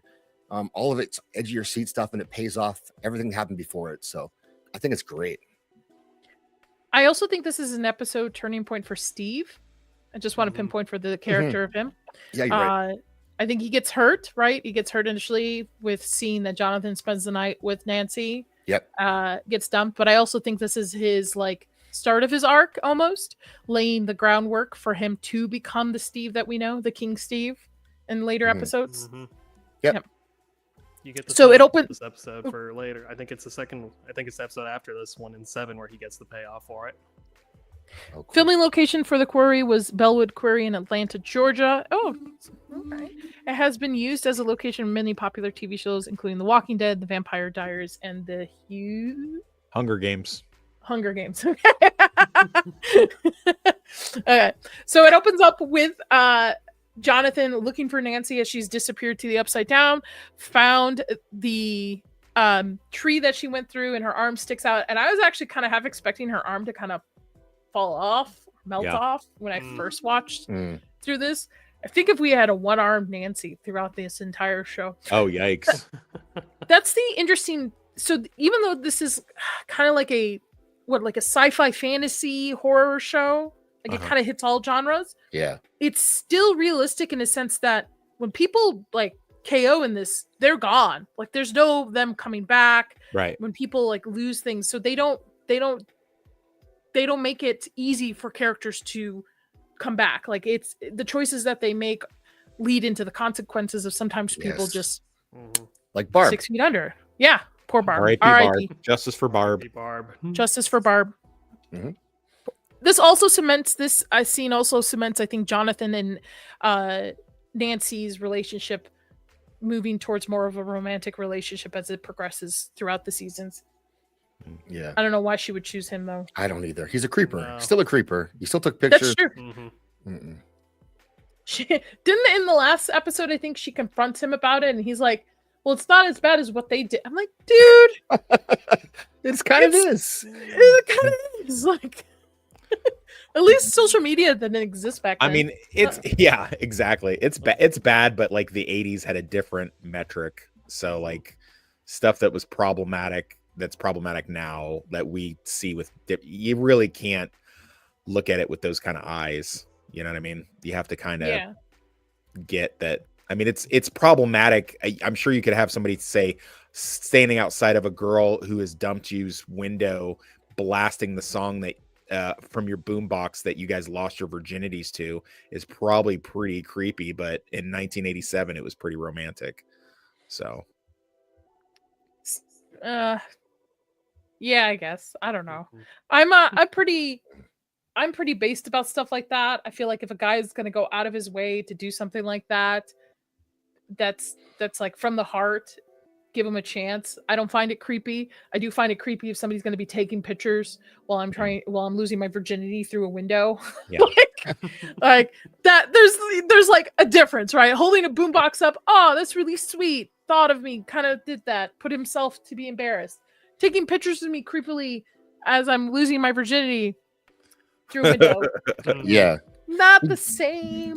He gives me like a Norman Bates vibe a little bit, which may not be fair, but yeah, he's a creepo, but he gets the girl in the end. Oh, that's a great. They're all being teased about. Steve's being teased at this moment about from his NPC friends about Nancy. God, they're terrible. I'm so glad they didn't come back. Yeah, I hate no his wonder friends. they get They're dumped bad. after this season. I wonder if they'll come back for season 5 because season I would have 5 been. affects the whole town at that Well, point. they already look like they're 30 now, Nadia. So now they probably look like they're retirement age. yeah, so. true. So this is where he goes to her bedroom, and we see later on what he does see. We're kind of left on a cliffhanger at this moment where he sees Jonathan sleeping next to Nancy. Nancy gets around. Yeah. Oh, What can I say? Nancy. What can I say? Poor Steve. Let's get spray paint and put it everywhere. Well, I think this is interesting from Steve's point of view because Steve has been led to be this like hot commodity, right? He's a macho dude. He goes through all these girls. And I think Nancy's the first girl he really legit liked, saw a future with, wanted to court and date, not just bang and go. And I think in this particular moment, he's actually very hurt by what he sees. He's actually gets the reverse treatment of probably what he's done to girls in the past. I mean, I don't doubt that that's true, but I mean, it's not from a position of like romantic inclination. It's more like she's pulling away from him, which makes him want to chase, and she's with another guy, which makes him jealous. So like that's that kind of mentality, that guys like him have. So I mean, it's Want not what you can't have. It's more like how dare you take away something that if I'm gonna leave it, I'll leave it, but I'm not gonna be the one to be. It's like an ego thing, it's never happened to him before, and like you said, but it's not because he found his true love with Nancy. It's just like, how dare she be like, when we're done doing the deed, I'm gonna be the one that's gonna be standoffish, not you. And she's got this other thing going on, and the other thing she has going on ain't him. So Not only that, but the one he believes she's got another thing going on with is Jonathan Byers, the guy who he publicly went out and like defended her honor by smashing his camera. it ain't supposed to work like that, is it? It's no. yeah. I want to poke a hole in your theory because further on in the season, you can still tell that Steve has feelings for Nancy, like actual legit. Yeah, because she romantic keeps feelings. right. And what is Nancy Yeah. doing? She keeps pulling away from him, so he's going to keep chasing. Yeah. That's how the game works. I feel sorry for you, dudes. Is that what you Tease. have to go through? Tease. Man, I mean, she put it That's out rough. first night, so like at least he's already knows it's going to pay off, right? Yeah. yeah. I guess you already know what the car feels like when you drive it. That's at right. this point, so yeah. I mean, she's a Um, lease. He could return her as a lease, but he decides to, he wants to buy her Yeah. off the lot. So, good for Fellas, Steve. you don't lose your girl, you just lose your turn. You lose your girl, especially you guys are right. You lose your girl to the creep, the dude that Yeah. There's something to be Yeah. said about driving the car off the lot when it loses 30% of its value. That's true. What did they mean by What this? did my mom? My mom used to say, "Don't give out the milk for free. Let him buy the cow instead." And I was like, "Mom, are you referring to your daughters as cows then? 'Cause she has 5 daughters." Look, okay. What did she say? Yes, of course. This is my mom was a Spitfire, so Okay. Hopper also in this episode, this is the episode where he does tell Joyce that he saw the fake body, that this whole time he doesn't think the kid that he's been hunting for, who he thought was Will, is not the kid. He brought up the papers of Eleven's mother. Eleven's real name is Jane, and all these things, and realizing like maybe this is the kid. This is not the kid we're looking for. Anyway, you know what I mean. It's a mix up between the two kids with the missing. So And this was like, I forgot about that too. That's, you meet Eleven's mother in this, talk about MK Ultra and how that started with her, and how like all of that backstory is all in this episode. It's all there. Yeah. yeah, which is so crazy. The fact that this, like, how did the government not stop this production? Because this is pretty all conspiracy theory. They're like all wearing their little tin hats. They're like, this is the real shit. This is why Britney Spears is MK Ultra. Is Taylor Swift a psyop? Yeah. No, Patrick. Taylor Swift is not a psyop. I don't know. She might The be. moon landing wasn't fake either, Patrick. No, Kubrick filmed that. Remember? Yeah, Fly Me to the Moon. I saw it. Yeah. Awkward moment between these two, but these two grew up together, correct? From my understanding, that I think so, yeah. because Yeah. Mike and Will grew up together, Mhm. so they've always been in each other's lives, and he's always had a thing for her. Yeah. God, I my mean, parents who- would beat my ass if I who- had a who boy in wouldn't? my room. I mean, Mhm. when you see an 88 pound girl with I mean that's who you go for, certainly. I mean, definitely not some other chick, but yeah, it's cool. It's whatever. I forgot you like Barb. You like him a little thick. Mm. A little. I do like little I like my women like I like my vehicles built for comfort, not for speed. Okay. Noted. All right. Well, Do you like That's a them new electric or gas powered? Diesel. Diesel, There you baby. go. Yeah, there you go. Diesel. all right. I'm skipping through this. Give me a second. Oh yeah, they wake up. She. Oh, this is also the moment where she realizes the Demogorgon is attracted to blood. Yes. Yes. Yes, the shark in the water kind of deal, Mhm. which is not really brought up much later on. They really, that's another one. Like I keep saying, like with the Demogorgon, they kind of they drop that element that you can like When you say lure it somewhere with blood. yeah, when you say later on, do you mean later on in this season, or do you mean Just over the course of in the the series. Yeah. Oh, because they do utilize it in the finale to get to yeah, quite literally summon the Demogorgon. yeah. But like later on, like I don't think the demi-dogs really had any like attraction to blood. That could just be like a mind flare hive mind thing. The proxy body was just like a one note get 11. And then the Demogorgon in the Russian base really didn't seem like it was going berserk whenever there was more blood. It seemed like it was just hungry. Yeah. So they never really played more with anything to do with like, you want to summon the Demogorgon, put some blood out. Yeah. I love the fact that this like young B. Arthur chick is just, like she's just murking people. Yes. Hi, you want a copy of the Watchtower? I've got a silenced 9mm in my bag, by the way, but all right. You let me into your home and answer my questions. Yeah, well, I mean, back in the day, you want the most, this person that's not gonna cause the most attention, or why not? Excellent. Why not Yeah. leave it to Beaver, Mrs. Beaver over here? Yep. With the hair, with swooping hair and stuff, like looks like a housewife. Yeah, she looks like she's got Tupperware, not 9mm parabellums in her bag. She looks like I have a from question. HOA. And it's maybe because I have to watch so much content for so many streams. Mhm. At any point leading up to this, did the lab figure out that the kids for the club that they're in are involved in this? And this, because I know this, she's basically trying to get him to bring the kids or enroll the kids in this program. Has there ever been alluded to that they know that? Well, I guess they do, because Lucas sees the van outside of his house that we later see at the lab. Are you asking, is there like a moment of like that we see of realization on the government's part where they're like, oh, the kids have our asset? Is that what you're asking? Yes. And my assumption is I don't remember a scene. I just assume maybe because those kids are the closest ones to Will, and that's why the lab, because obviously the lab knew that Will was either taken or something that had happened to him because they put the fake body in. Yeah. I might be misremembering it, but I thought it was this scene that kind of clinched it, where doesn't the teacher kind of give it away? Doesn't he say he mentioned L or something like? No, he says when she says, if you know a bunch of kids that would be interested in this, and he's like, yeah, I actually I know the right group of kids. That's why I'm wondering.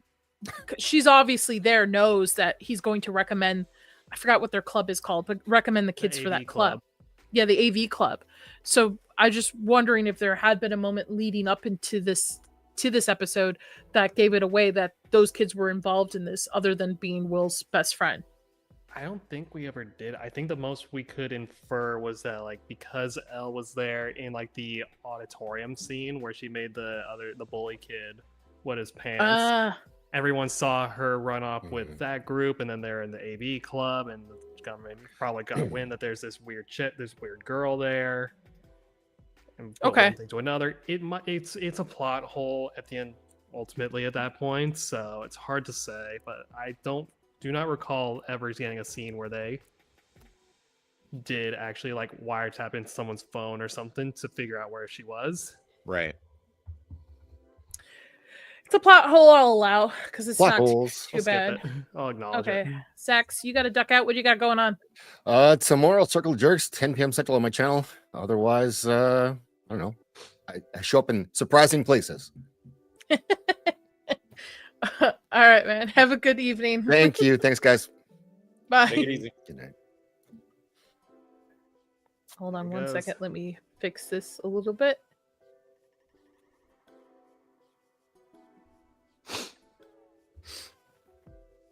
It's a plot hole I'll accept. I'll accept it. Considering this is like one of the first real major like plot holes that we've all been like, yeah, that's a plot hole in the whole series. Yeah. Like, I'll accept it. Like, All right. So she's basically looking for those kids. 11 has ran off too after the fiasco of the last episode between Lucas and Mike. Mike yelled at her, like, why did you do that? And she ran off as well. So, and Mike is worried about her. You can obviously see he's got a little bit of a crush. This is the first girl who's probably ever talked to him other than his sister. So he's got a bit of a crush there going. I like how Dustin, the reason why I don't really have much grievances with Dustin is because I feel like he is the most he's the one that kind of glues everybody together, and the most like basically telling Mike, like, shut the fuck up, both you and Lucas are friends, just make up, like, just get it over with. Like, he's the most, I don't know if but the most straight to the point character out of it. Like to me, Dustin is the audience. Well, this season anyway. Yes, at least this season. Yeah, on it. He's always kind of just like the anchor holding everyone together. Yes, yeah, that's a good point. The anchor. That's where. Yeah, the Rock. Like again, I feel like Lucas is dead weight, except for season 4. He does redeem himself. Yikes. Will actually to me is dead weight after he comes back too. He's just whiny the whole time. It's mostly Mike, 11, and Dustin kind of keeps the whole group together. At least the younger kids, including the older kids that come and play. This is also the scene where Dr. Brenner brings in again like the flowers for 11 to kind of coax her into, assassinating this dude that she eventually does into, because we find out that this is where the Demigorgon's original origin story, upside down origin story. Sorry, I'm all over the place. I've got 200 milligrams of caffeine on me from the Ghost. I drink a whole can of Ghost. So Ghost, sponsor me, dudes. I love you guys.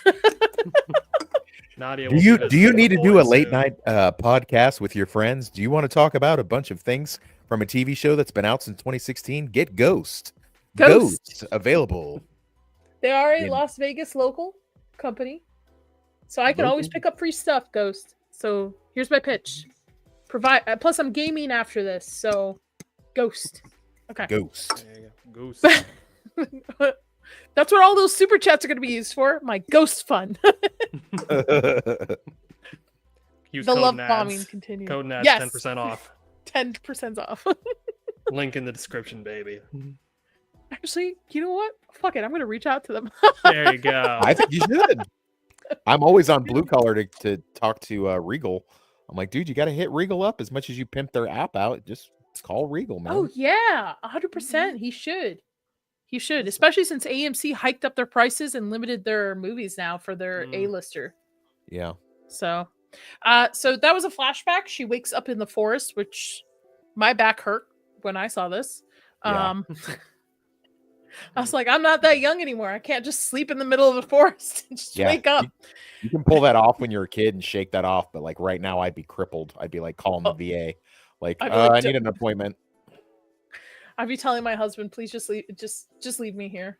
Just leave me here to go. Go on without me. Go on without me. She also puts back on her blonde wig, realizing that it's not really her, right? It's not who she sees herself as. Takes it off, and then I love the little bit scream that she does here, which sends the water like shooting out and the birds disappear. That was pretty nice. Though she grows her hair out eventually. What is such a young... Now she's married? Yeah. I feel old. Boom. Yeah. That was pretty cool. It's like the first time you get to see her using her powers, like, angrily. Like, yeah. That's why I still think the Demigorgon is her anger, her sadness, depression, that being isolated and tested on and not really having parental love or friends in there, that she creates this, like, this is almost her dual psyche coming out as the Demigorgon. Like, it's like they mirror each other in ways. That's my theory. I also have a theory about sausage and pepperoni pizza, but who knows, right? So the Wheeler family, dead weight dad over here. He sucks. NPC. God, I hate him so much. How did he land this woman? I just want to know. Because it's the 80s and there wasn't, like, women weren't encouraged to go out into the workplace. They weren't encouraged to get degrees, and I mean they could, and quite a few did, but I mean sometimes it was just easier just to latch onto a dude with a good 401k and a decent spread, and it just. But yeah, I mean she's obviously not happy, hence season 3 of Stranger Things with Billy and stuff. So I think a lot of housewives. This was an era before the 6666 meme existed. What's the 666 mean? Yeah, what is that? 6 figures, 6 feet. Oh, okay. Tall. 6 inch. Oh. Billy, basically. Oh my. Well, not six figures, but Well, not yet, at least. Well, yeah. well, he's Well, not at living. all. Billy's living a different 666 life right now. Yeah. Yikes. I Susan? like that she used her hairpin to break in because I do this sometimes. And realizing she does get more camera time, I will say, even throughout the season 2, I think too as well. Maybe because she's a competent actress that they give her a little bit more lines, and the dad just I feel like is just dead weight in the background. All right, so Mike goes over to Lucas to make up with is this how boys do it? They just be like, hey, sorry I punched you, sorry dude, all right, let's move on. Pretty Play much. some D&D. Yep. Pretty much. Pretty much, you have Hello. the external parties who just kind of says like, okay, who swung first? Who Yep. was it?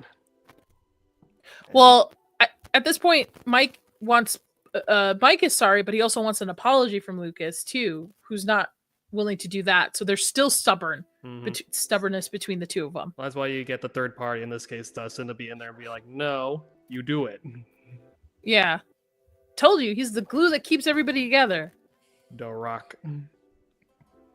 These kids, man, I can't believe how young. Every single time. So Uh, tiny. I also like this scene in this episode where she goes into the grocery store and steals all the Eggos. Mhm. Yeah, we're straightforward. Yeah, dudes are. I'm straightforward too. It's just my girlfriends don't like it.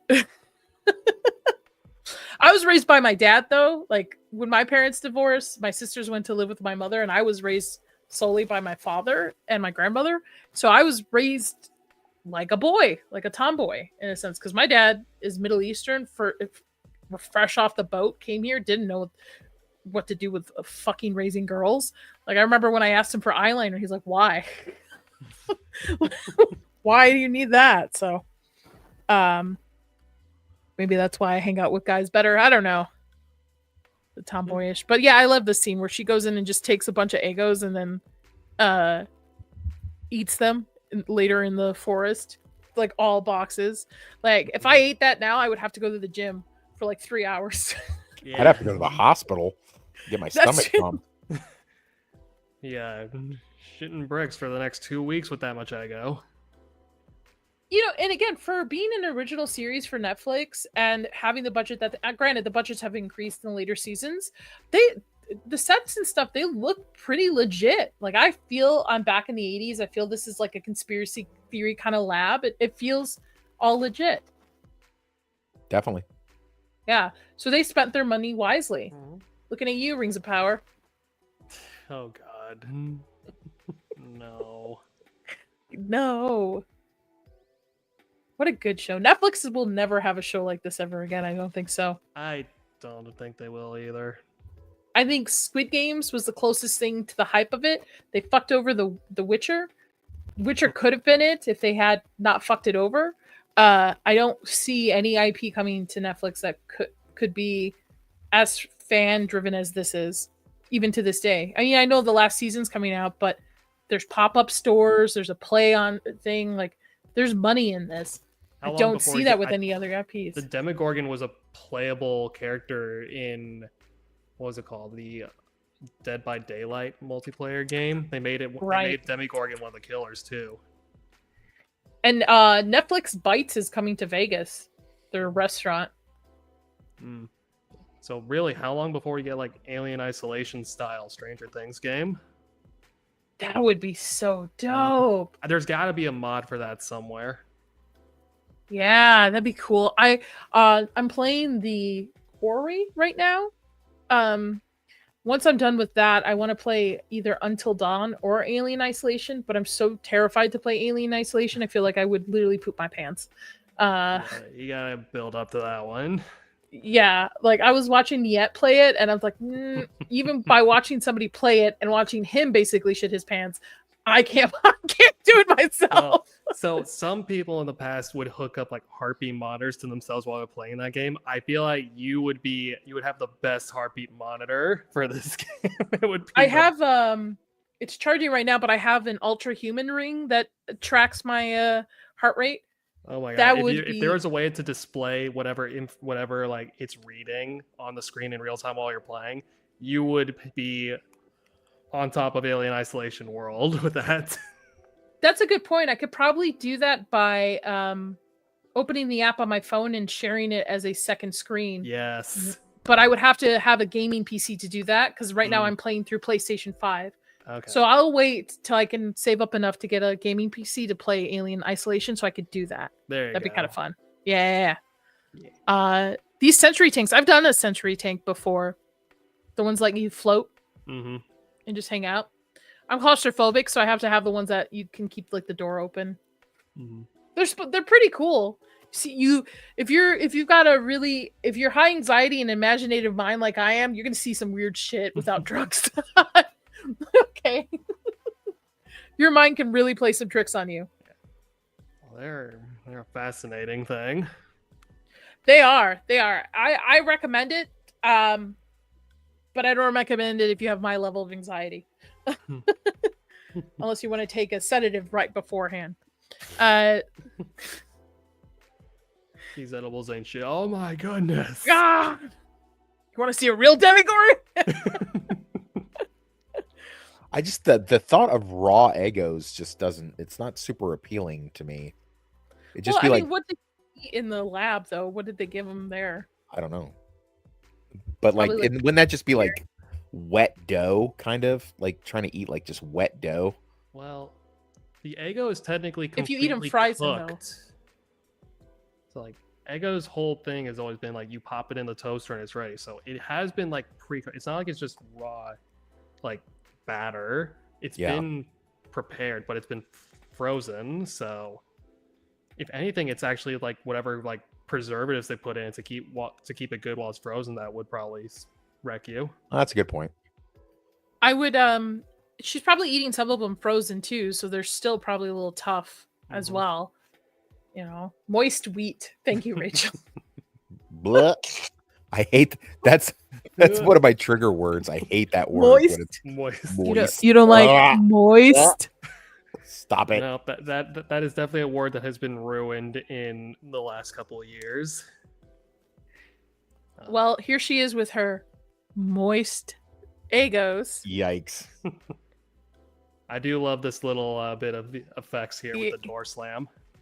Actually, moist Eggos could be code word for something. I'm going to leave that alone. Yeah, let's do that. Oh no.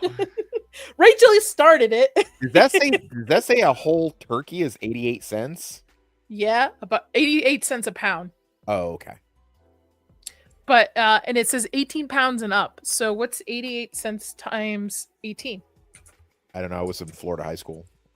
$15.84 for a 18 pound turkey.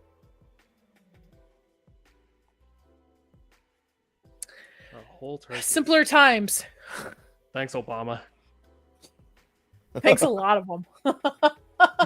Simple. Man, I remember when I was starting to drive and gas went from 96 cents a gallon to like $1 something, and like everybody was like in an uproar about it, like, oh no, gas is up. And I'm like, now I wish we could go back. Can we get some moist going in the chat? Thanks, Chris. Stop it. See, this is why I don't like to reveal things about myself. Now it's going to be every episode moving forward. People are going to be throwing moist bombs at me. Moist wheat will be the Gen Beta version of Blue Waffle. Yikes. We're done. It's over. We're back it up. You know what? I'll put if I have room, I'll change one of my emojis later on for next week. I'll put a Eggo for everybody. Yeah, there we go. Eggo. Logo. Yeah. So this is where they meet Eleven's mother. Yes. Yes, This there's is Vecna. Terry. Chris has it. There's Vecna that's sipping on something, I believe is an emoji I have from members. And Terry, yes, thank you, Sketch Terry, who's basically like, woohoo, nothing's there. I like that jacket. Dude, Joyce is cleaned up good and she's rocking that jacket, man. I want to get bangs like that again. I used to have bangs like that. I have a big ass forehead. I think I would like to put like cover my forehead. I love the hairstyle. Yeah, that's pretty good. She dresses like how my mom would dress. But my mom was a Midwestern mom. or was Well, R.I.P. Mom. so is Joyce. Yeah. Go. Oh yeah, no, I see a lot of my mom in this character. Even when my mom was alive, I would just send her clips, be like, "This is you when me and my sisters were growing up. This is how crazy you were." So yeah. So Terry's a little loohoo and probably had a lobotomy, I would assume. Do they ever explain what's gone wrong with her exactly? Not explicitly, but they do show it off in flashbacks when Jane goes back and manages to find her in season 2. Okay. Is it a lobotomy? I can't remember. It's not a lobotomy, but they put her through like pretty much intensive like shock therapy, and they basically just fried her brain. Yikes. Yeah. Eek. And she also thinks her kid's alive, but it was rumored or told that she had a miscarriage, right? Halfway through her pregnancy. That would follow, yeah. That would follow. Mm-hmm. This is all stuff that they end up revealing season 2 when 11 goes on her own little adventure. Right. Emo 11 next season, Bitchin' right? 11.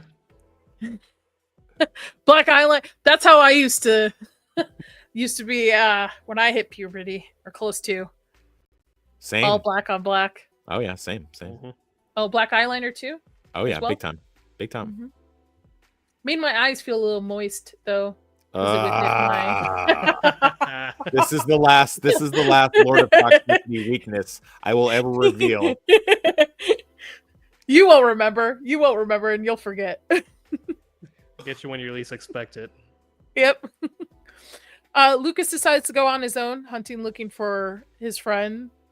And he also comes across later on, following the compass, finding the lab, and then seeing, because outside of his house is a power company, Hawkins Power or something, and then sees those same vans later on at the facility. So he knows something's up.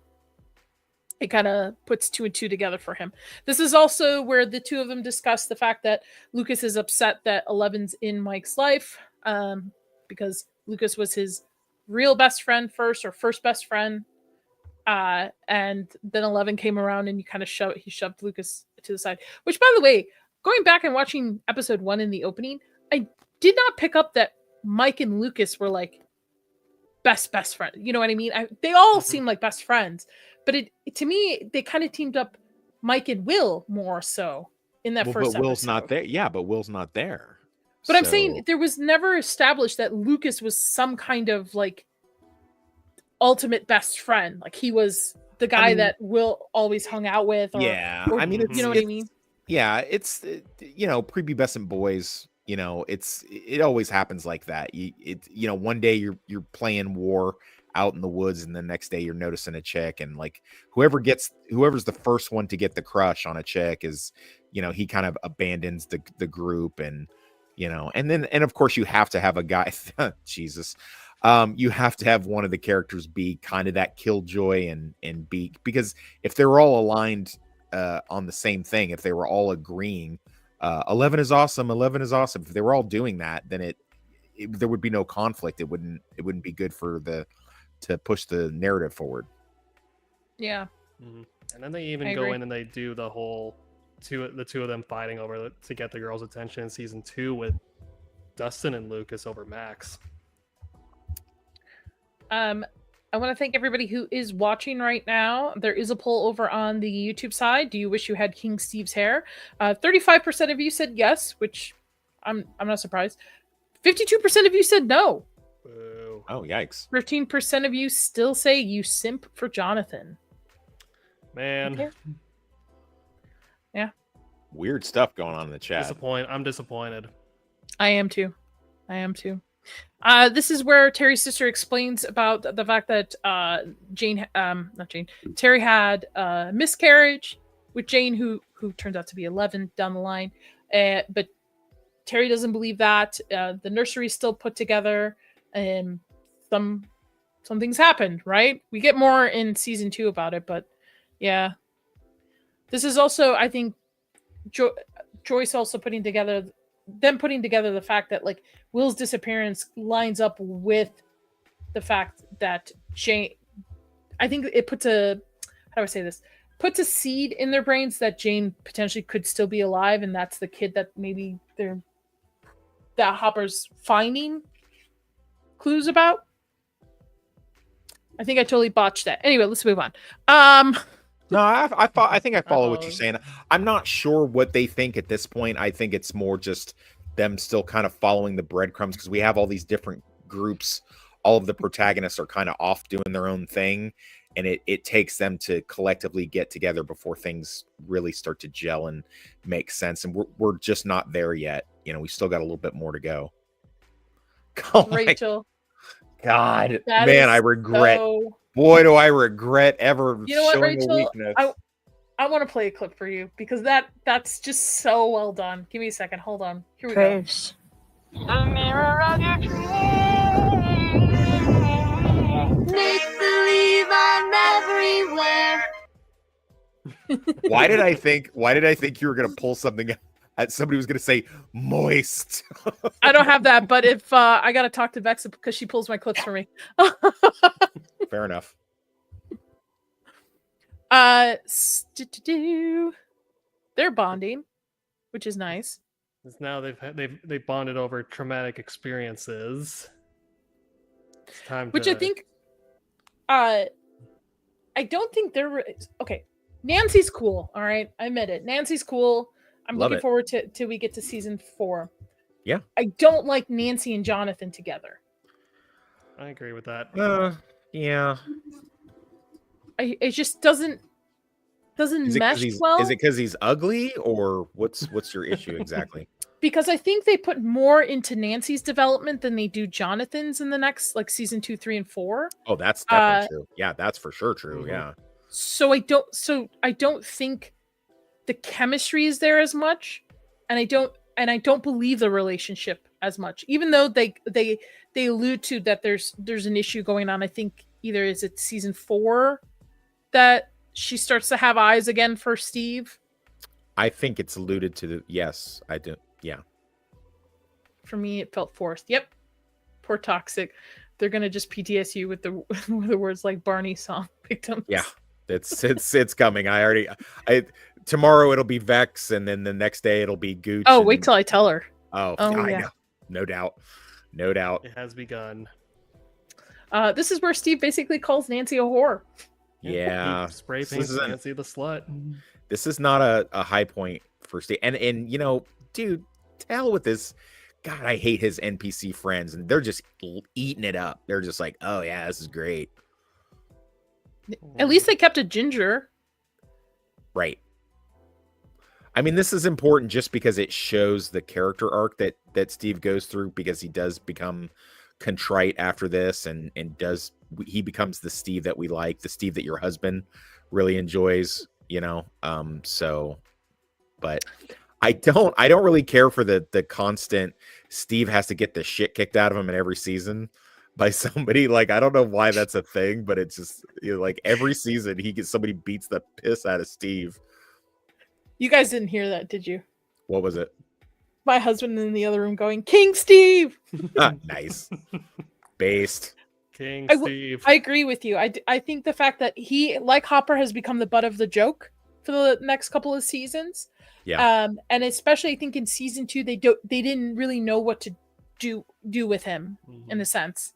They put a lot of focus into Nancy, which arguably cool, the kids as well as 11, and I feel both Steve and Jonathan kind of got left to the side a little bit. Yeah. They do cool stuff. They do cool Steve stuff. Steve gets the thing where he becomes the babysitter for the kids, the de facto guardian of the kids, and he has that great relationship with Dustin. But yeah, I mean, what does he do after that? Like, you know, he just basically smokes pot after that. Like, he doesn't really, nothing ever comes of anything. And maybe I'm misremembering season 2. I guess I'll have to rewatch it, but I don't remember there being much of an arc for him in season 2, whereas Steve like does a complete 180. You mean the Steve? How many children are you friends with? Yeah. Yes, that King Steve. That's my king right there. King Steve. King a friend Steve. to the children. He Who Fender. has a pretty cool band, by the way. I like his Mhm. band's music and stuff. So I've heard Yeah. that. I've heard that. yeah. So Jonathan basically beats the crap out of Steve. Yeah. Yeah. Stands up for himself. Stands up for Nancy. Which there's a line later where a lady says like, "Must be your boyfriend," and then she's like, "This, he's not my boyfriend." Well, something, because you only do that kind of stuff out of love. Be that crazy in a sense out of love. Hmm.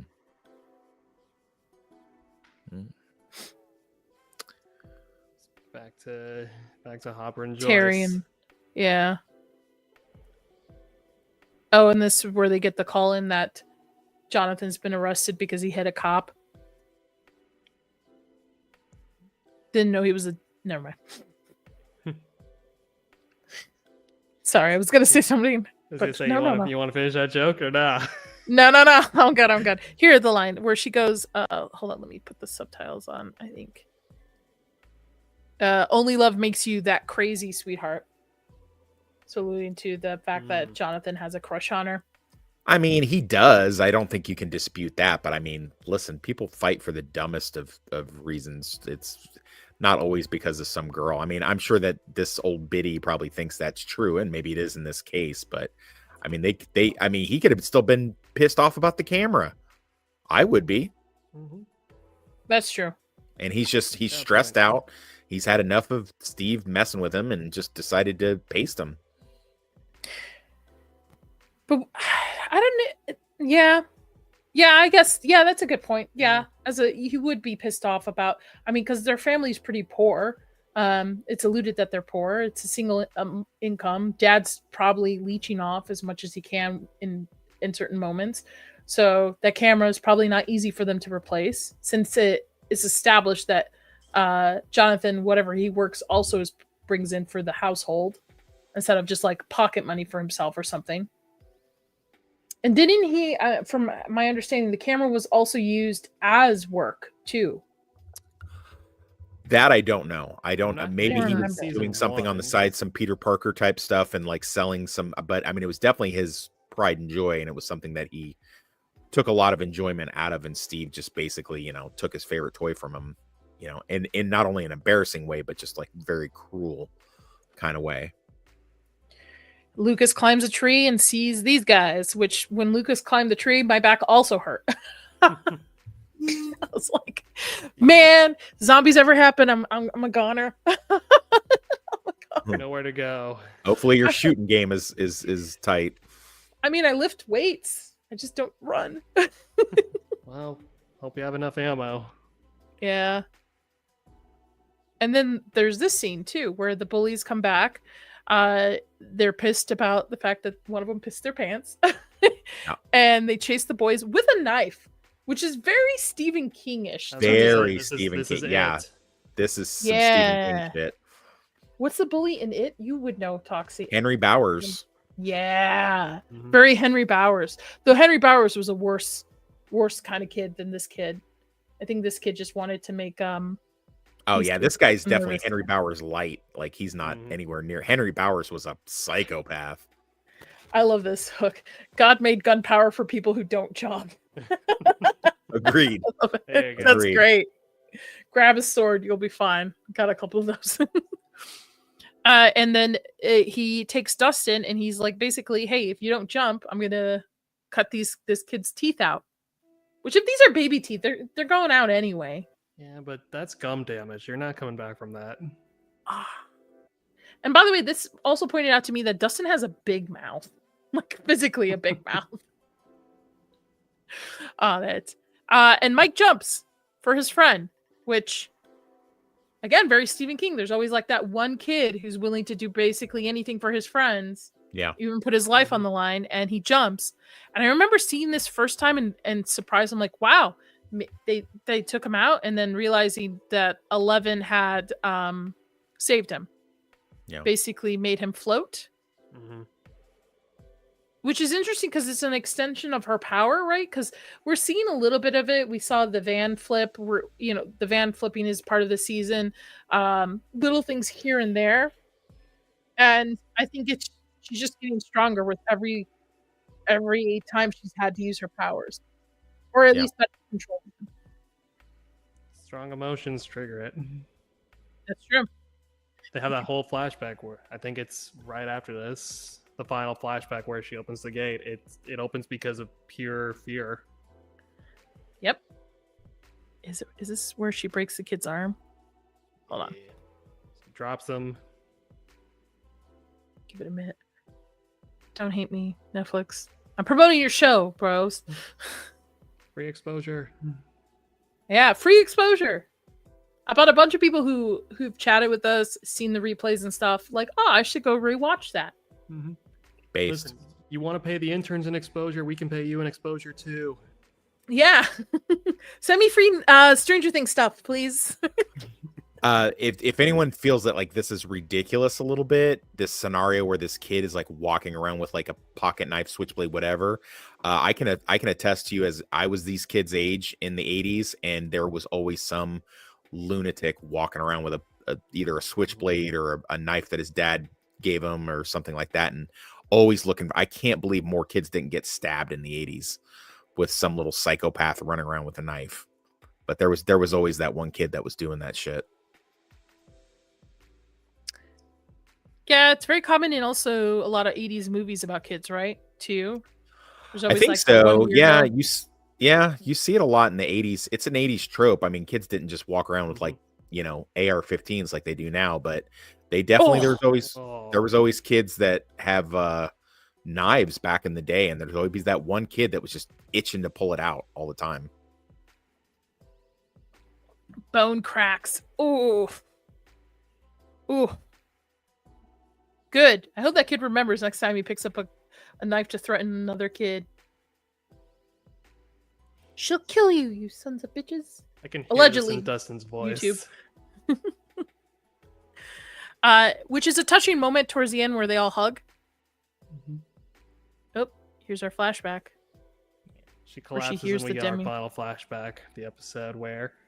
So, I was always trying to figure this out. So, this is the second time they put her in the tank after the first one with the Russian dude. So, were they trying to get her to recontact the Russian dude again, or were they actually looking for the Demogorgon itself? I think the Demogorgon, because in the first time they heard it towards the end, so I think they were more curious to know what that was versus the Russian dude. Mm-hmm. But didn't they establish like she has to know who she's looking for in order to track them down like that? Yes, but the Demogorgon made a sound in the last one, so Okay, I think the Demogorgon is trying to, in a sense, contact her or find her in this sense, or it's just a being that lives in this in between world, versus her just trying to find. Because I don't think she actually ever went looking for this thing. I think in a sense, by her creating the gates, she opened it up and this thing just kind of popped out. What do you think, Toxic? I'm trying to look at this. Are we trying to just look at this with eyes of season 1 eyes? Or are we looking at it from the perspective of, because we've all seen the entirety of the series up to this point? I would say I would allow the perspective of the whole series at this point, because this is a rewatch discussion. So I would say we can't theorize on these episodes of what the next season will be, since we already know leading up to it. Yeah. So I'm okay with bringing in the other seasons with discussions as we watch through. I think it's quite possible that retconning it, like I think Vecna might even be having a hand in a lot of this stuff. They certainly allude to in season 4 a lot of the events that we witnessed in season 1. Vecna had a hand in it, and we didn't realize it with that whole de-aging of Millie Bobby Brown and stuff like that. So I mean, I think it's possible. Now, of course, back in 2015, 2016, they probably didn't have that idea, but I think their ideas, I think they were throwing a lot out there and just kind of seeing what stuck. Because there is a lot of plot points that do get dropped and never brought up again. I think somebody said the blood and things like that. So I mean, I don't know. It's really hard to say at this point. And on my first watch of this, I completely did not understand the ending. I'll tell you, I'll just be 100% honest with you. I did not get the ending of season 1, and I didn't know that there was going to be a season 2. So, but yeah, it's just it's hard to figure what they were trying to do here exactly. See, my first watch through, I thought this was implying that when she spied on the Russian dude the first time, it got interrupted by the noise and they pulled her out. But when they go back, they're still looking for the Russian dude, and instead of finding him, they find this thing ate him. Right. So you think that like she had like a CIA type mission in mind at first, and then they were trying to use her powers to be like to spy on like Russians or something, right? Like totally undetected. But whatever channel that this void is, just coincidentally happened to be being used by the Demogorgons at the same time. I'll buy that. Yeah, I'll buy that. I think that's. And then when she went back to find the dude again, he's being chomped. This thing's chomping on him. Yeah, I'll buy that. Or like maybe she even, maybe accidentally, not intentionally, but kind of the way that she pinpointed him with her psychic radar, kind of like that became a beacon for the monster and or Vecna, and then they honed in on him to go after him. Or it could be a product of later what we find out where Russians experimenting on the exact same thing. Yeah. No, yeah. I agree with both of you on it. I think similar to what we've been discussing, that there's a lot of plot holes in this season that aren't huge, but they're huge enough that if you pay attention to it, I don't know. On a first watch, when you're just enjoying the show for what it is and you're just vibing with the show, you got to remember, like, we're semi-professional critics that are like picking it apart, like basically scene by scene painstakingly, because we can't do a rewatch lest we get shut down. So we're pulling these scenes apart and looking at it now. Plus we're also looking at it from the perspective of 5-6 years where we've got the entirety of the series, not just this season. So I mean, it's one of those things where, I mean, I don't know, on a first watch I wouldn't have caught a lot of this stuff, but doing this now, I think I'm not even sure it really even matters, because the main thing is the stuff she's talking about, like she's warning what's going on with the gate, and we've also, I don't think you've realized, we've kind of taken a back seat. Will is kind of taking a back seat in this episode. No one's really thinking about Will or doing all that much to, it's kind of this other stuff that's kind of going on. Lucas is probably the only one really looking for him at this point. I think so. We hadn't heard anything from Will. Like, there's been no attempt at contact since finding out the body was basically fake. Yeah. Also, I like the fact that they think it's a big surprise that we find out in this episode that she created the gate, which I feel is always alluded to leading up to this. Like, even on my first watch through, I always thought like, oh, she's the one that, she has abilities. You get these flashbacks. She's the one that brought this thing here, of course. She's the one that, so I don't feel like this was so impactful as I thought it would be. Maybe because I look for things and connections like that when I watch stuff. I don't think it was such a big surprise. To be fair, I mean, the showrunners and creators, I don't think they knew what they were going to be getting into 2, 3, 4, 5, 6 years ahead. So, I mean, I don't... But I'm saying even for this season, so leading up to this episode, where it's revealed right here at this point that Eleven admits that she's the one that created the gate. She's the reason why the Demogorgon exists and coming through. Yeah. But I feel even episodes 1 through 5, throughout the flashbacks and getting to know her and stuff and knowing her powers, I always thought like it's just a given that she's the one that created it or brought this thing forward. So see, I thought Vecna created it, or I thought the residual of the fight between her and Vecna is what created it. Maybe I misunderstood it, and I need to. No, I'm looking at it from a point of view of just this season. Oh. So just this season. So let's just say we've watched only episodes 1 through 6, and then now it's revealed in this episode she's the one that created the gate. But I feel like through episode 1 through 5, it's always kind of alluded to that she's the one that created the gate. Like she's the one with Mhm. powers. They're looking for her, all these flashbacks. So I feel this is not an impactful reveal to me, maybe. I don't know. If you're just looking at it from I'm the with Nani fish- on this. So I think it was Yeah. always like in the back, it's like, yeah, we know you're connected to this in some. We always knew you were connected to everything going on there. Hi DJ Knight. Yeah, she created the gate. Yeah, so I just This is I don't- probably, this is more for the benefit of the characters in the scene than it is the audience, because they don't know everything Yes. that we do. Yeah. that's a good point. That's a good point. That's the- fair. the That's fair important- because the they important don't see takeaway- flashbacks. No, see, the important takeaway of the flashback was for the audience, so that we could know that 11 did in fact touch the moist Demogorgon. Yikes. Boy, you've been sitting on that one for a while, huh, pal? You were just waiting. You had that thing cocked and locked. You were just waiting.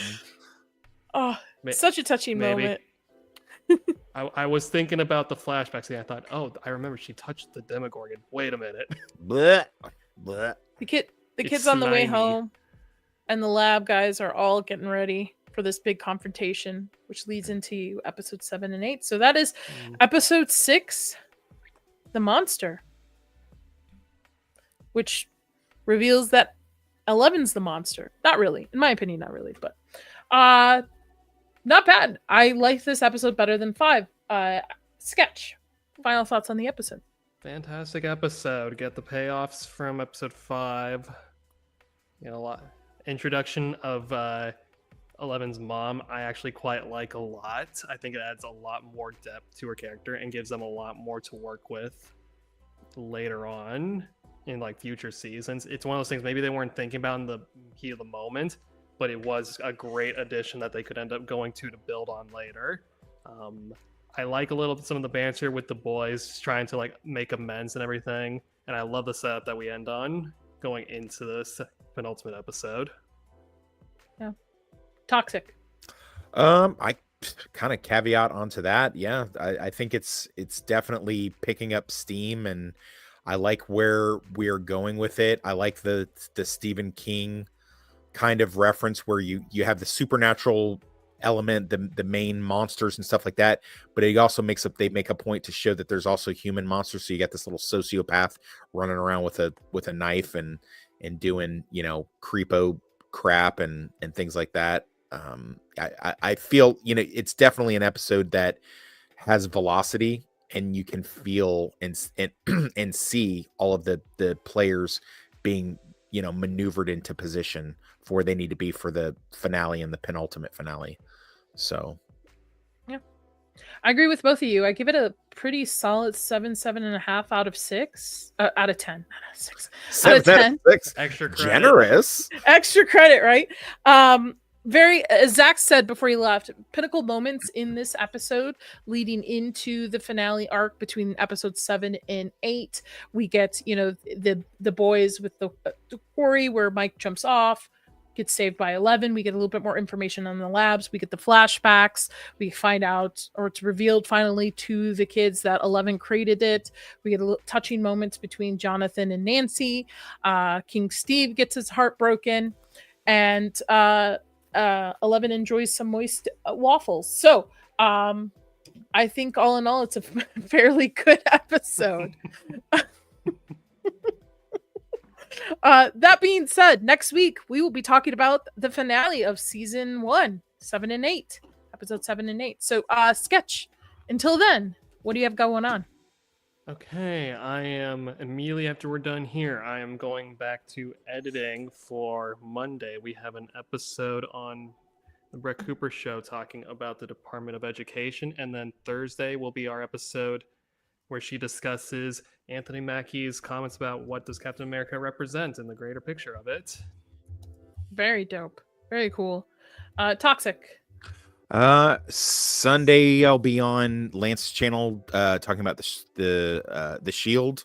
I think we're closing in on the season finale, I'm pretty sure. And I'm going to try to work around my partner Dudicus' schedule so we can talk about Highlander 3, The Sorcerer, or Final Dimension, depending on which version you watched. We've been, you know, getting Highlander knocked down. I've got a couple new videos out. I was pretty active on the YouTube this week, and I'm working on my second book. So Very cool. As for myself, I'm actually going to go live after this stream. Going to be playing some video games, so be on the lookout for that. I can't set up the stream ahead of time because I'm streaming through PlayStation 5, but once I go live, it'll be notified. So if you guys want to come and chill while I basically scare myself with this video game, and what's the game? The Quarry, where it's a choose your own adventure type. Oh, okay. There's like 18 different endings for this thing. So I'm playing it through for the first time. And then tomorrow morning, I'll be discussing X-Files Season 1, episode, I think I'm on 5 and 6 as well. Okay. I believe so. How you liking that so far? So, hold on. Let me see. X-Files Season 1, is it... Oh, I'm sorry. I'm on episode 7 and 8. Okay. So, 5 was pretty weak to me.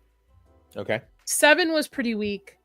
8 is pretty cool. And 8 to me reminds me of The Thing. It's the ice episode where they're sent to Antarctica's base and there's like these worm things. It's pretty cool. So I'm enjoying it, but I am seeing a little bit of a dip in some episodes. So well, you're still in season 1, right? Mm-hmm. And there's like it really doesn't find its legs until season 2 and 3, to be fair. So I'm gonna leave it up to members after I'm done with season 1 to decide if they want me to continue talking about season 2. It is also my time to rant about conspiracy theories because it plays into it too. So I will be on tomorrow morning, 10 a.m. Pacific time, 1 p.m. Eastern time. I don't know. It's set in the schedule. You all know. And then Monday I'm on Cannoli's MMM to talk about Twilight Eclipse. Oh boy. Ooh. If you do decide to finish up with X-Files, you're going to do the movies? Yes. So if I do continue on, which I think I will, to be honest, I know there's like 200 and something episodes all together, plus like 2 or 3 movies. I don't mind that being my Saturday morning, just hang out with coffee and talk about the X-Files. Yeah. It's pretty fun because I go into like, I think I did the Jersey Devil last week, and I went into what the actual... That was the episode I was kind of disappointed with because it went from like the myth of the Jersey Devil to like these feral people, and I was like, man, I wanted to see like a horned like creature with wings and stuff. So but yeah, that's been a lot of fun. Everybody who's, and Zach's as well, everybody who's been on a panel, links are always in the description below. Please go subscribe to all of them. They're awesome content creators. We will be back here Friday at the same time to talk about the last 2 episodes of season 1. So tune in then. And until next time, y'all, stay spooky.